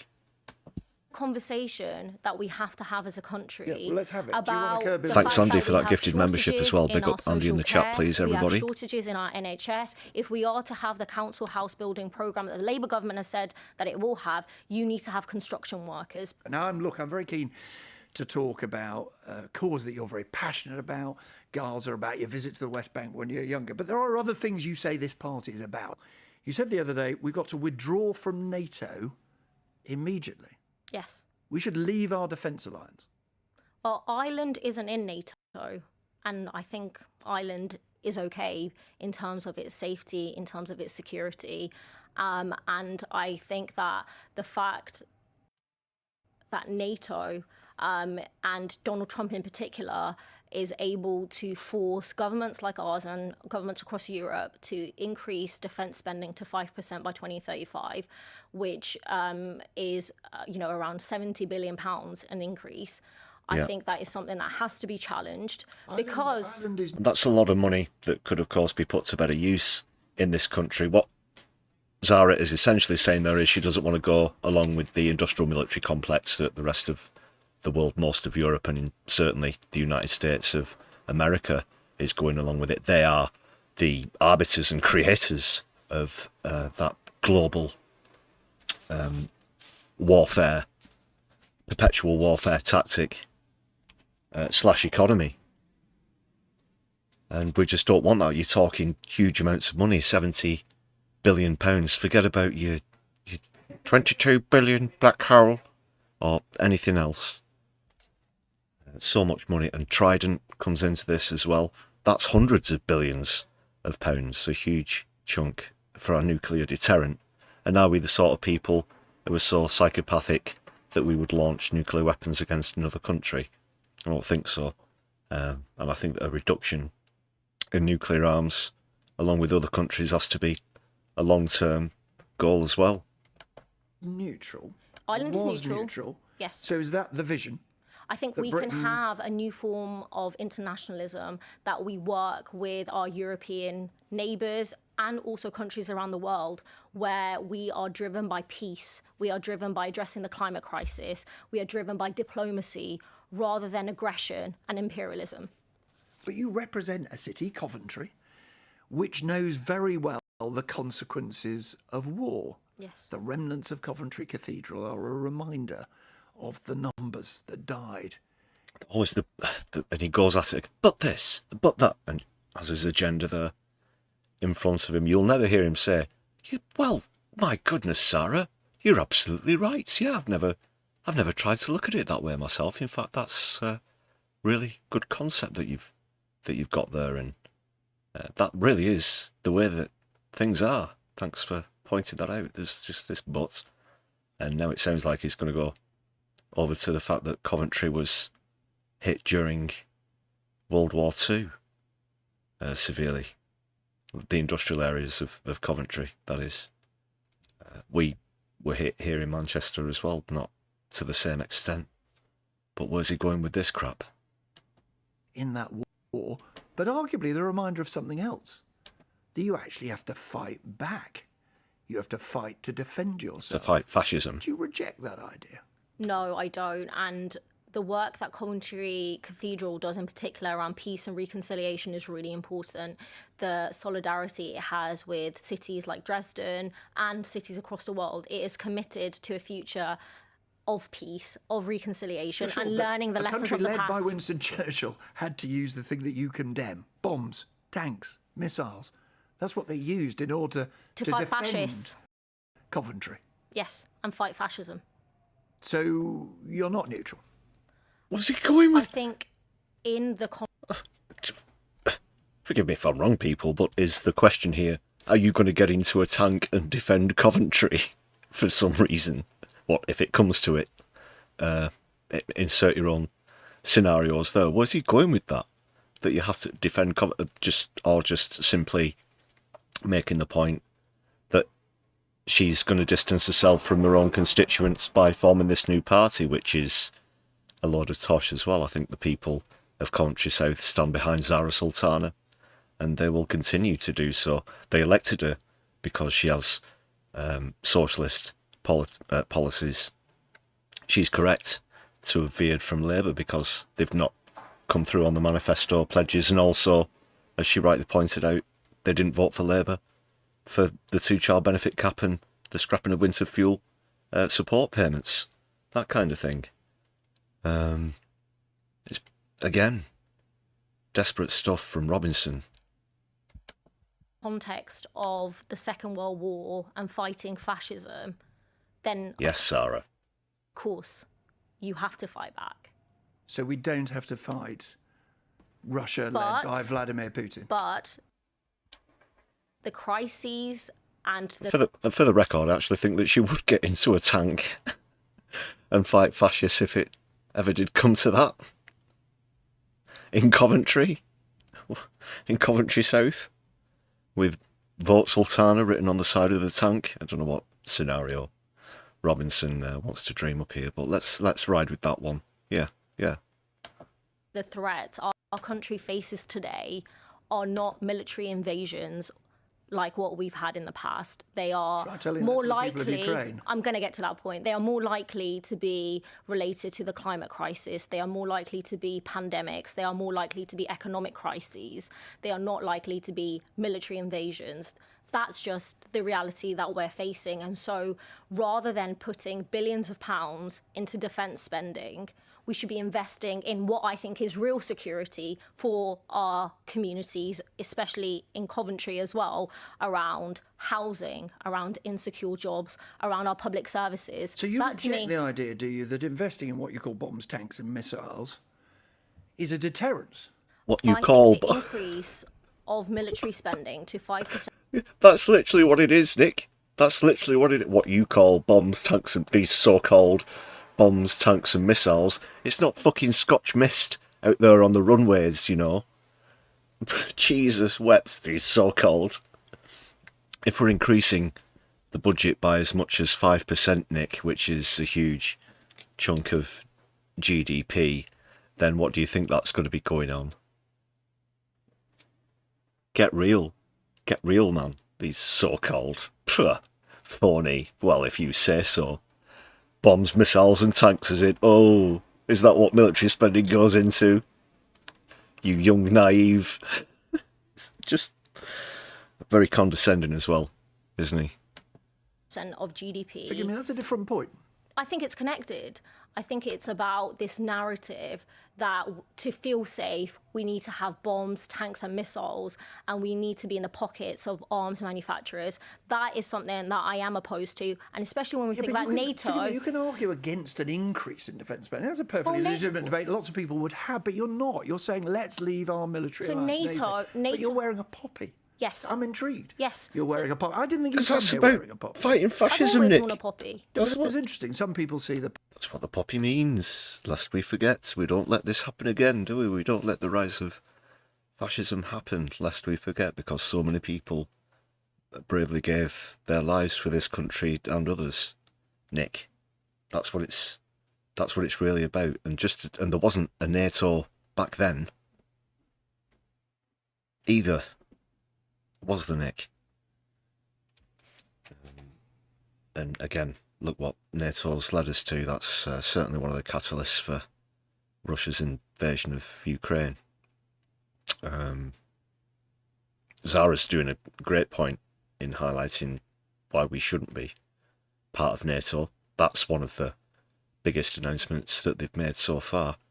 Like I highlighted recently, that came off of the back of, do you remember, Zach Polanski announced the decriminalisation of all drugs, and then I think it was on the same day or the day after, there was this announcement from your party that they don't want the UK, that is, to be part of NATO, sort of trying to, in terms of, I don't want to say sensationalist, but, or extreme, or anything like that, but, yeah, certainly big policies that both announced very close together.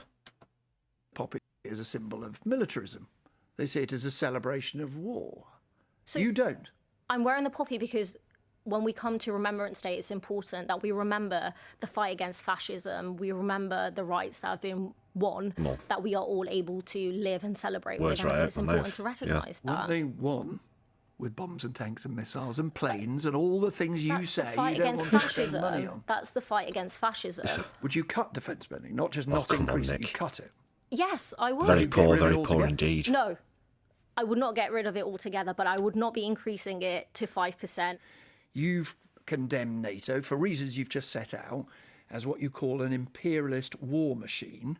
Does Vladimir Putin run an imperialist war machine? Yes. Vladimir Putin is a dictator, and he has committed war crimes. And he doesn't seem to remember that Britain used to be an empire, which is by definition imperialist. Yes, that's correct, Nick. Deny it as you might. Britain is/was imperialist a lot less than it used to be historically, of course, literally owning, oppressing other countries such as India, many others, for example. But that just didn't happen, did it, Nick? No, let's forget that happened. So-called imperialist, so-called guns and tanks and planes. And the illegal invasion of Ukraine has to be condemned. It's indefensible. But what we see happening... spend money on it? But what we see happening in Ukraine is playing out as a geopolitical proxy war. And Kemi Badenoch said that as well, that we must keep the war in Ukraine going because it is a geopolitical proxy war. Well, I think what they mean, people who make that argument, is aggression must not succeed. Vladimir Putin invaded another sovereign country. He must be seen to... And it's not making that argument, Robinson. That's the truth of it. It's a proxy war between the United States of America and Russia. And how well Ukraine fare, you know full well, depends on the amount of support that they get from us and the USA and the European Union. That is pretty much it. That the battleground in this sense is an entire country. This isn't the old 20th century or pre-20th century warfare of bordering countries fighting one another, or even 20th century warfare, which is fully global. You do it on someone else's patch, not directly between one another. Because, of course, you're talking about nuclear-armed states here and other things. So, Ukraine becomes the fighting ground in this case. It is a proxy war, Nick. Is that not like the war on fascism? I agree with the Ukrainian people's right to fight back, to defend their country, to defend their sovereignty. There are fascists in Ukraine. But even this weekend, we had Keir Starmer leading a meeting of the so-called Coalition of the Willing. And in that meeting, rather than talking about diplomacy, it was, how can we sell you long-range missiles? So you have to ask the question, is the interest ending war, ending bloodshed, which is killing Ukrainians? There's so much financial interest in warfare, the selling of arms, that when people get to the negotiating table, the agenda isn't peace. It's how best to sell the weapons, which is just beyond crazy. It's just beyond ludicrous that the people who supposedly represent us go into such circumstances with that attitude. I can't overstate that nearly enough. Or is it just about the profits of arms manufacturers? No, it's about defeating Vladimir Putin after the invasion of Russia. So I ask you again, why is that war different from what you call the war on fascism? Because what I see playing out is this obsession with Cold War politics, and Russia is the aggressor. Russia has conducted an illegal invasion. But we should let them win? No, that is not what I'm saying. How do you defeat them? Without weapons and bombs and missiles and more defence spending? Every war has an aggressor. Every war has to end through negotiations. Wars end around a table. But there seems to be no real desire for diplomacy to play a part in what is happening in Ukraine. Let's talk about another war. In many ways, it's the thing that's defined your career. This argument about Palestine. I don't think it's an argument, Nick. Well, I want to give you the chance to talk about this visit that made such she a wasn't big having that, was difference she? to your life. That's your father. I wouldn't call it an argument, Nick. I don't think it's an argument, Nick. Well, I want to give you the chance to talk about this visit that made such a big difference to your life. That needs snipping. Your father took bit, you to definitely. the West Bank, and He's together sampling. you saw what I think then led to you feeling so passionate. What was it about that trip? Why did you go? What did you see? And how did it change you? So we went on a delegation of Labour members, Labour councillors. It was a Labour to Palestine delegation. And it was during my Freshers' Week at university. And we stayed in Ramallah. We visited Jerusalem. We visited Bethlehem. We visited Hebron. And some of the memories that I have from that visit was the fact that because of my British passport, I could travel through a checkpoint that was stopping Palestinians from being able to freely move. And the humiliation I saw Israeli soldiers give to Palestinians, including a blind Palestinian man who was just trying to get to a hospital appointment at St. John's Hospital in Jerusalem, and his elderly mother, was harrowing. And I saw children trialed in military court, and they are trialed under military law, not civilian law, because there is an apartheid system in place. You're still obviously very moved by recalling the visit. Yeah. Do you, as many people do, look at images coming from Gaza every day, and as you are now, are you moved by them? Do you? Clearly, Nick, this is very emotional. Why is he interrupted there? Do tears come? Yes, it's been 2 years of seeing those images and those videos come in, and I think What is actually distressing for a politician, a British politician, is knowing that we have the ability to stop it. And when I say that, I mean we sell the arms that are killing Palestinians. We provide the diplomatic cover that stops Israel from being held to account. We refuse to recognise it as a genocide. So there are layers to the complicity. When you say we sell arms, the British government sells arms. They stopped selling under Labour a lot of arms, but you still think they could go further. But in a sense, only 33 out of over 300. Yes.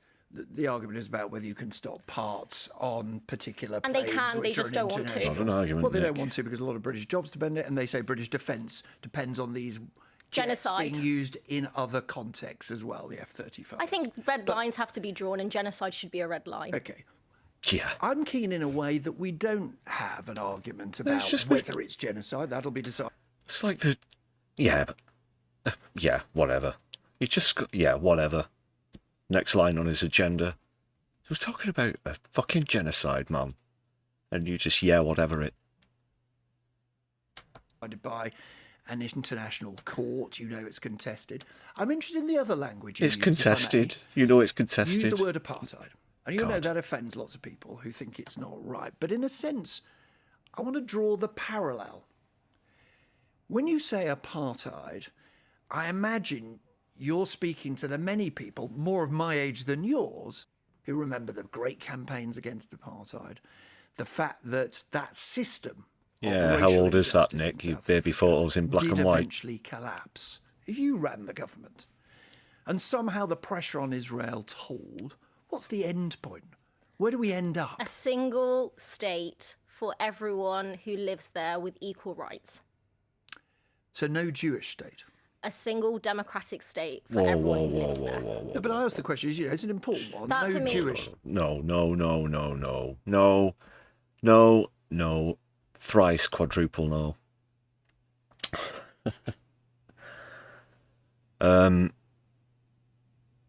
Ridiculous. Obviously under international law, no country can be exclusively one religion. She's talking about an apartheid state. She's talking about a pariah state. She's talking about a genocidal state in Israel, Nick. And he's walking the line of obviously not knowing the difference between a state and a religion here. Where Zara Sultana is concerned, she's been very open recently in her anti-Zionism, as well as believing in the one state solution, that is, that Palestine should return to its original form, pre-Balfour Declaration. That doesn't mean that those currently living in Israel would be expelled in any form or sense. That's what I'm led to believe her stance is on this, at least. But there should be some sort of attempt at cohabitation, if there can be. However, I do agree with the undeniable fact that as a state, which is essentially a ludicrous experiment that was thrust upon Palestine, where Israel's concerned, it is a failure, a complete and abject failure, not just a failure, but an absolute mitigated disaster for the entire region, and has been for 80 years now, because as we know, it's not just Palestine that are the only victims of Israel. It's not just Gazans and people in the West Bank, people of Lebanon as well, many other nations. Where's it going to end? Where's it going to end? It's just obviously a complete failure. That 51st state of America that has become unhinged, a complete pariah state, and it's got to be stopped. It's got to be stopped. I won't hear any of this Jewish state nonsense. No, that's bullshit. That for me is democracy. And what we see playing out now, like I said, is apartheid. It's what Amnesty have called it. It's what B'Tselem, Israeli human rights organization, call it. It's what scholars call it. It's what the South African government, who know about apartheid, call it. Yeah. And But the reason I ask you about the Jewish state, and it is important, is you'll know there's only one Jewish state. No, it's not. And it was set up as a response to the pogroms that had killed Jews for hundreds of years, and then finally set up as a result. Nick. What happened was, obviously, there were a large amount of Jewish refugees post-World War II in Europe. None of the countries in Europe, on a massive scale, that is, decided to open their borders and say, come here, you'll be safe here in Europe. So instead, an artificial state was created and imposed on the only people in the world who said, well, okay, yes, they can come here and they can have this bit of land and that's fine. And now look at it. That's the truth of the history of it, Nick, if you really want to get into the bare bones of it. And Britain and United States of America, with the Balfour Declaration, obviously, are the arbiters of that. So ultimately we're responsible for Israel's actions that are happening right now, which is really fucked up and an absolute, what's the word? It's an absolute shame. It's just an absolute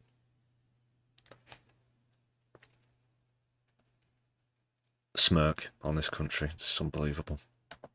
The Holocaust, in which 6 million were murdered by the Nazis.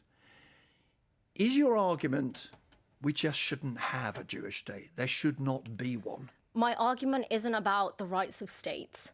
My argument is the argument that Francesca Albanese makes, which people have rights, states don't have rights. Well, I'm asking you about Jewish people and their rights. Do they have a right?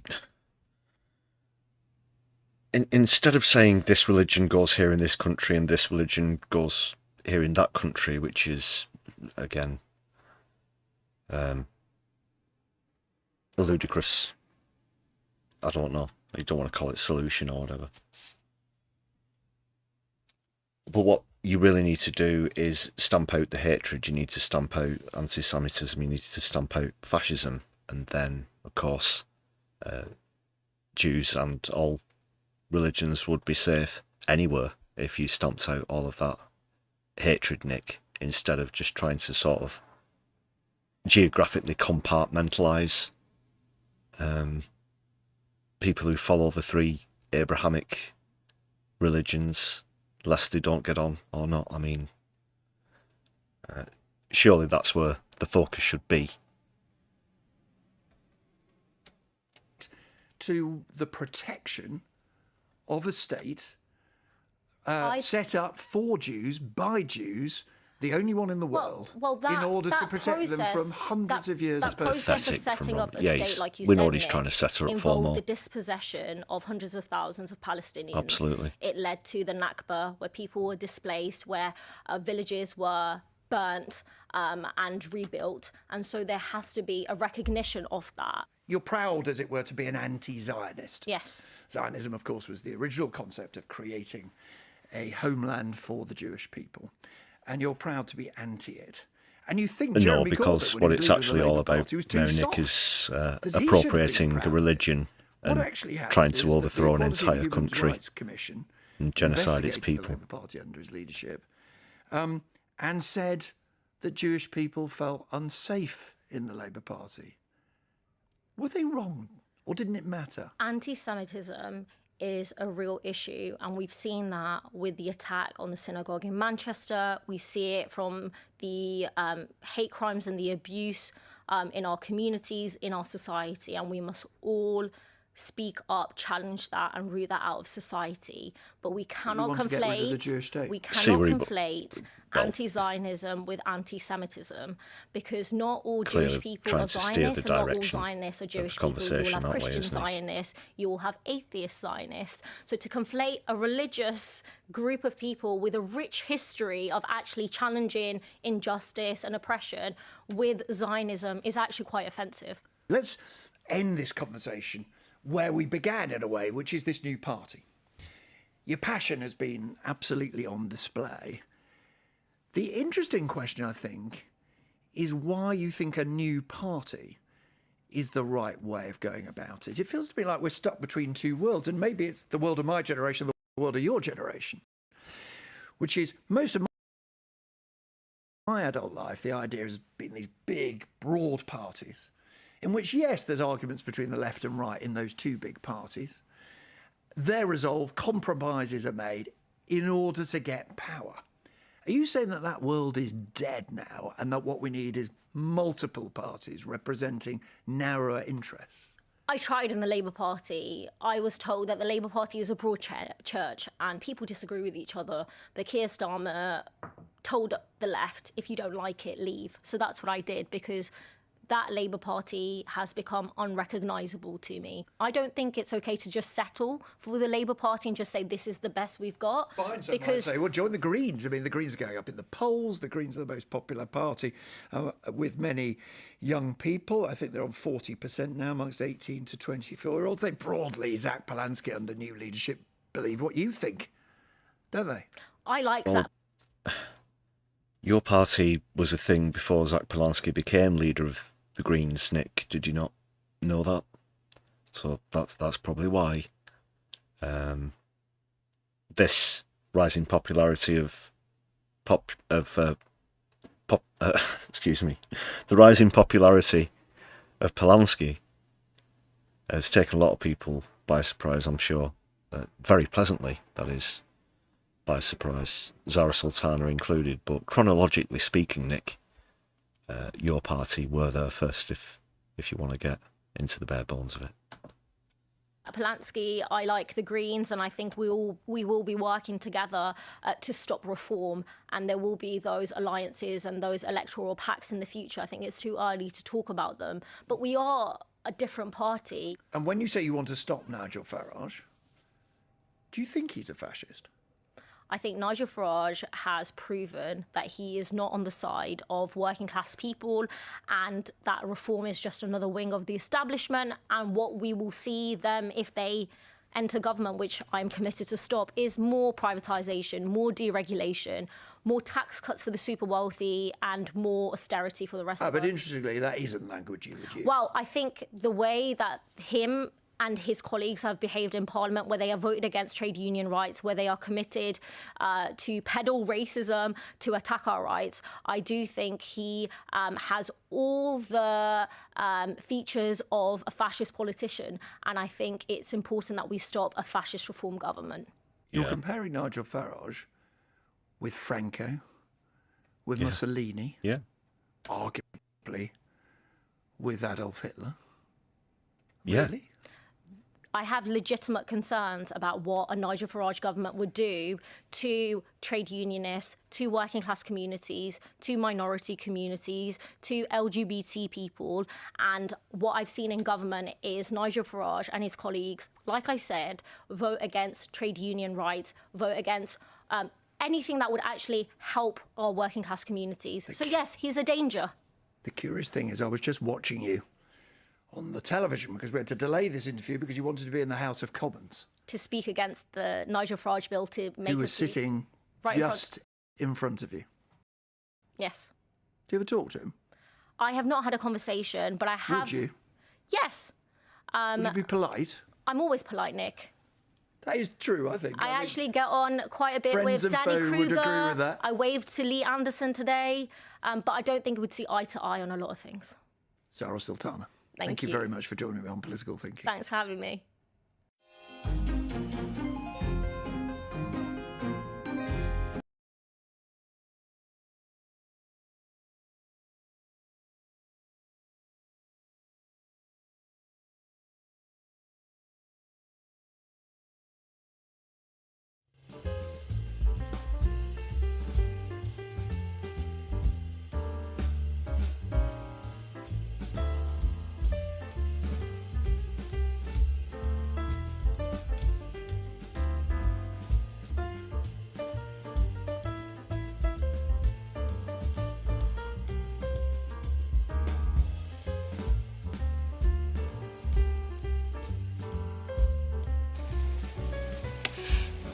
Socialists.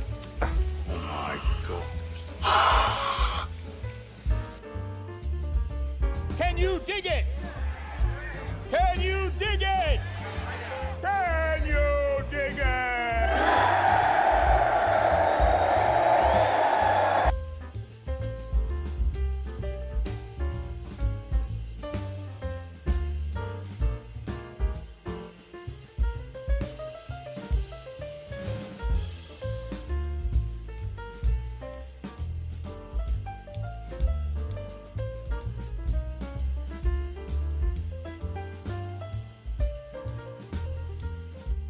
Alright people, really great stuff there from Zara Sultana.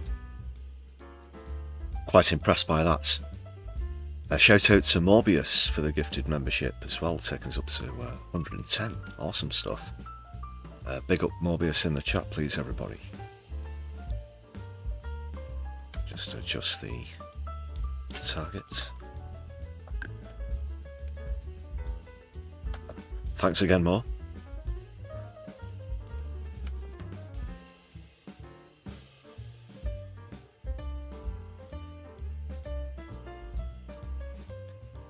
Yeah, I'd rate that 8.59 out of 10. Always great stuff from Zara Sultana.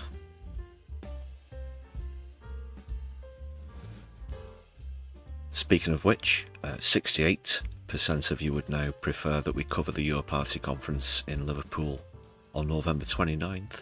That's 68 to 32.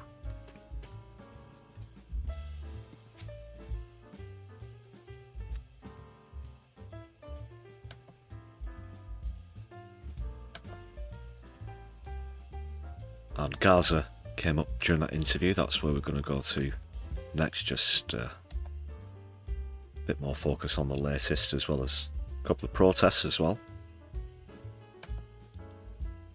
First of all, obviously, we highlighted the verbal detritus coming from Nick Robinson there. I was, you'll have to forgive me, lost for words at points, just astounded with how bad that is coming from the mainstream. And I have another example for you here now.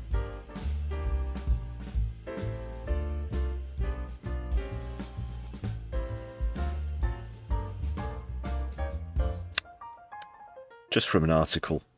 So, as anyone with a brain between their ears knows, the ceasefire in Gaza was broken long ago. We know by whom. Israel.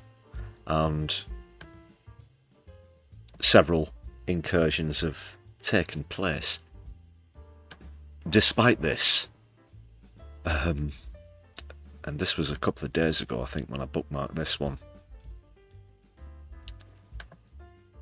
couldn't believe my eyes. Just complete facepalm moment. Just how off the boil the people. Can the Gaza ceasefire deal survive? Dramatic question at the... Well, what do you think? You mean the one that's been broken 50 times?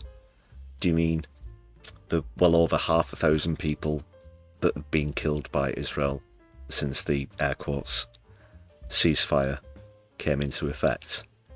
And still just a couple of days ago, BBC reporting it like this. Do you think that the ceasefire deal can survive? The what? You know. Won't go through the for that, but obviously not. Obviously not is the answer to that question without going through the article. Because I've got some clips lined up. Just wanted to share that one with you. Awful. Awful. Still no word back from the email that we sent either. Anyway, Peasants Revolt, great to see you in the chat. Peasants Revolt. JK with us as well.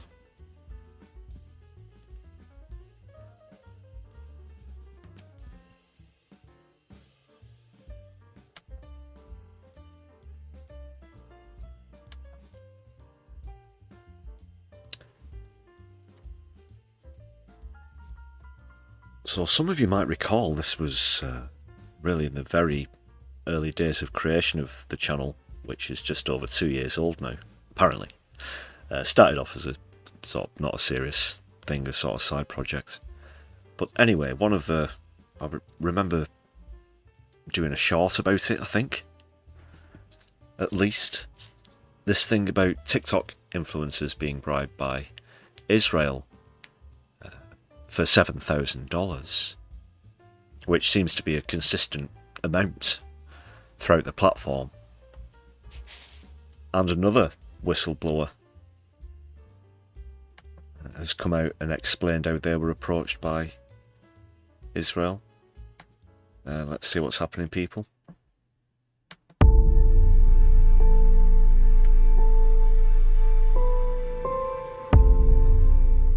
Guy, I understand that you were offered money to post Zionist Hasbara, weren't you?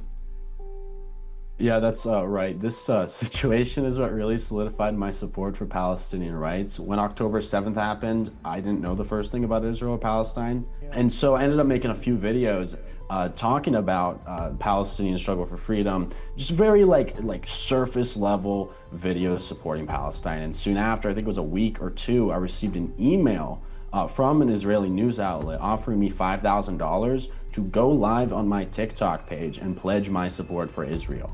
I was appalled. My morals are not for sale. And I quickly exposed this incident and how the Zionists were making efforts to buy support for their war crimes, which were already more than apparent. And look, they try to buy a 17-year-old American support for an unfolding genocide. I reached out to my creator friends who I was in the comedy niche at the time in TikTok in late 2023. And I asked, I was like, hey, this is random, but have you received any similar offers? And they had. Handful of the multiple people shared with me emails from other Israeli news outlets like Haaretz for like a week-long campaign paying $250 or more a video for covering the quote-unquote Israeli hostage crisis based on a handful of Haaretz articles. For a lot of us, this was a wake-up call very early on. It was for me. What we learned from this is, Israel has always been paying people and paying for influence all over the world and in the United States. Yeah, one of many TikTok influencers there. Well done to them for refusing $5,000 as well to a 17-year-old, even a high-profile influencer such as Guy Christensen, putting his morals first. Well done for exposing that. See you soon, James Holmes. Thanks for joining us on the stream. Thanks again for the gifted membership as well. If you're still here.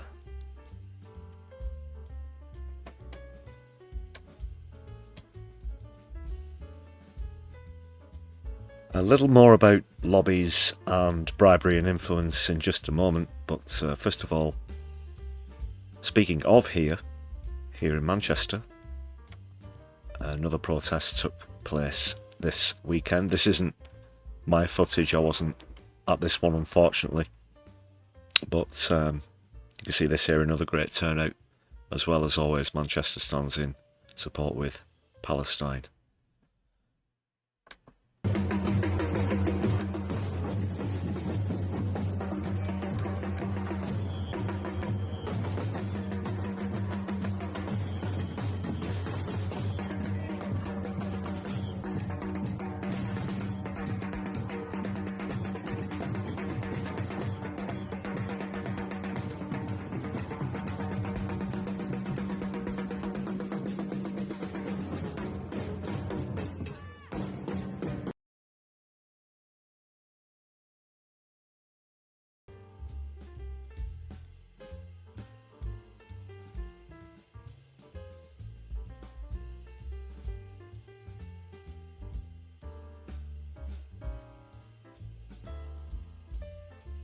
Yeah, just a quick clip, that one. I don't know who the original uploader was, so I don't know who to credit for that one, but well done.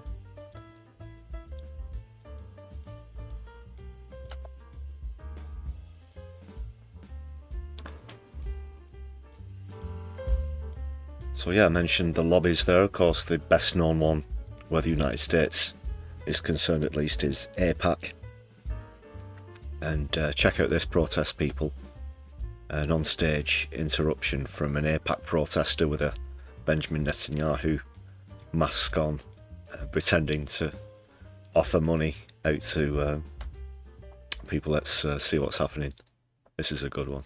Please keep funding our genocide. Thank you, America. Oh, wow.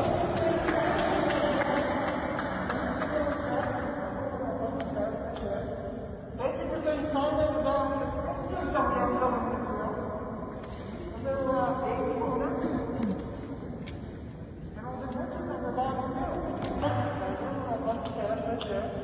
Thank you for saying something about Thank you, America. Please keep funding our genocide. Thank you, America. It's a very big Holy tent. Booker for Senate. Very big Holy tent. Booker. 2026. Let's go. Keep voting for Gaza, what kind of outlook do they have? You funded a genocide, and you talk about values. You voted to send bombs to Israel, and you're talking about love and values here, and children in your neighborhood? Children in your neighborhood get Twinkies and apples. They don't get bombed while going to get them. You took $800,000 from AIPAC.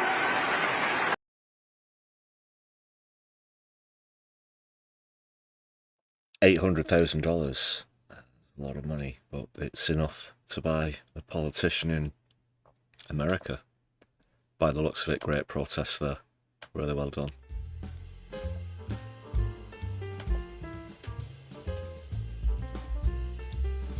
We need to keep calling them out.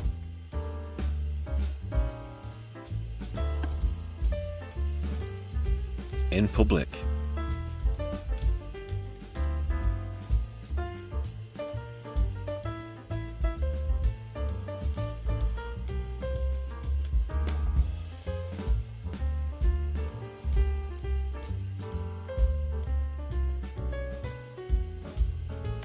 So yeah, very well done there.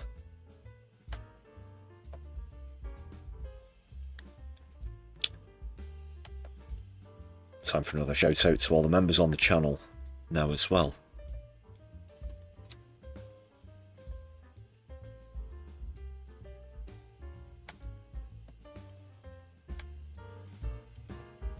I'll happily add all of the gifted memberships that we've received to this list after the stream. Thanks again for those. Super thanks are available if you're watching back later on. There's also a Buy Me a Coffee page. You'll find the link for that in the description of this stream or any other content on the channel.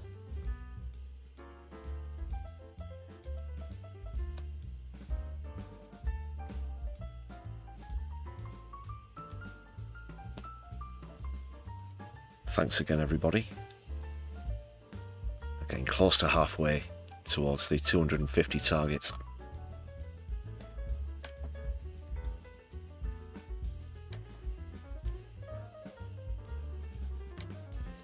Appreciated as always.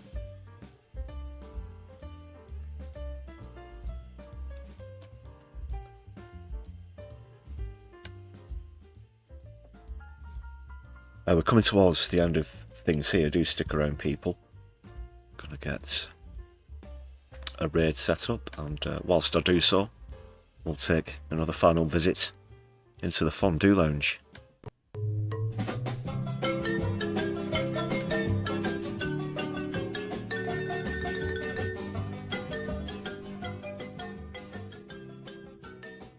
Alright, let's see who's live. Sorry. Let's see where we can raid into. Apologies to anybody wearing headphones.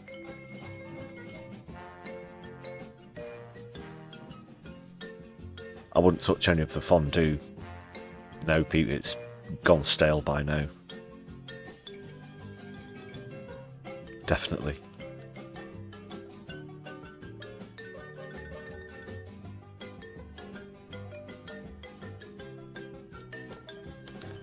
Whilst I'm searching, I'll just remind you, don't forget to hit the notification bell.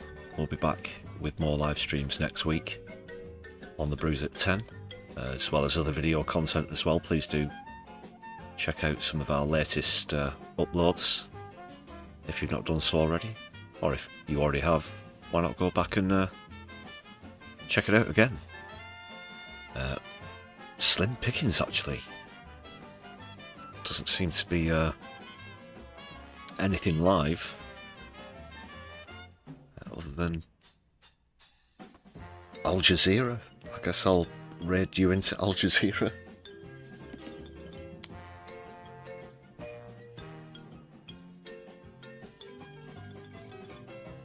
Ah, right. Thanks. Yeah, I did see that one. Floor Snake scheduled as upcoming. That's Lefty the Box.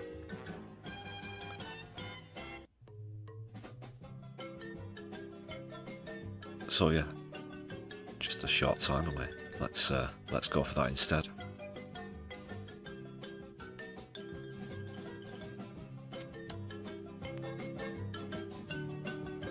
Okay, so we'll be heading to Lefty the Box. Do give us a shout out. I'll join you there briefly when we come over. It's been a bit of a long one this evening, nearly 2.5 hours. No, but I will join you for a short while. Hit various buttons.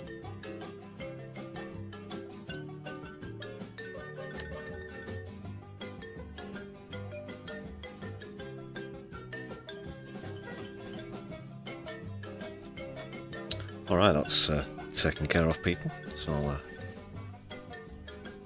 see you there in just a moment. Do stick around for some outro material, and then we'll get over to Lefty the Box. That's it from the Sunday live stream here on my left eye. I've been your host, Lefty. Solidarity, everybody. Free Palestine, free Sudan, and power to the people.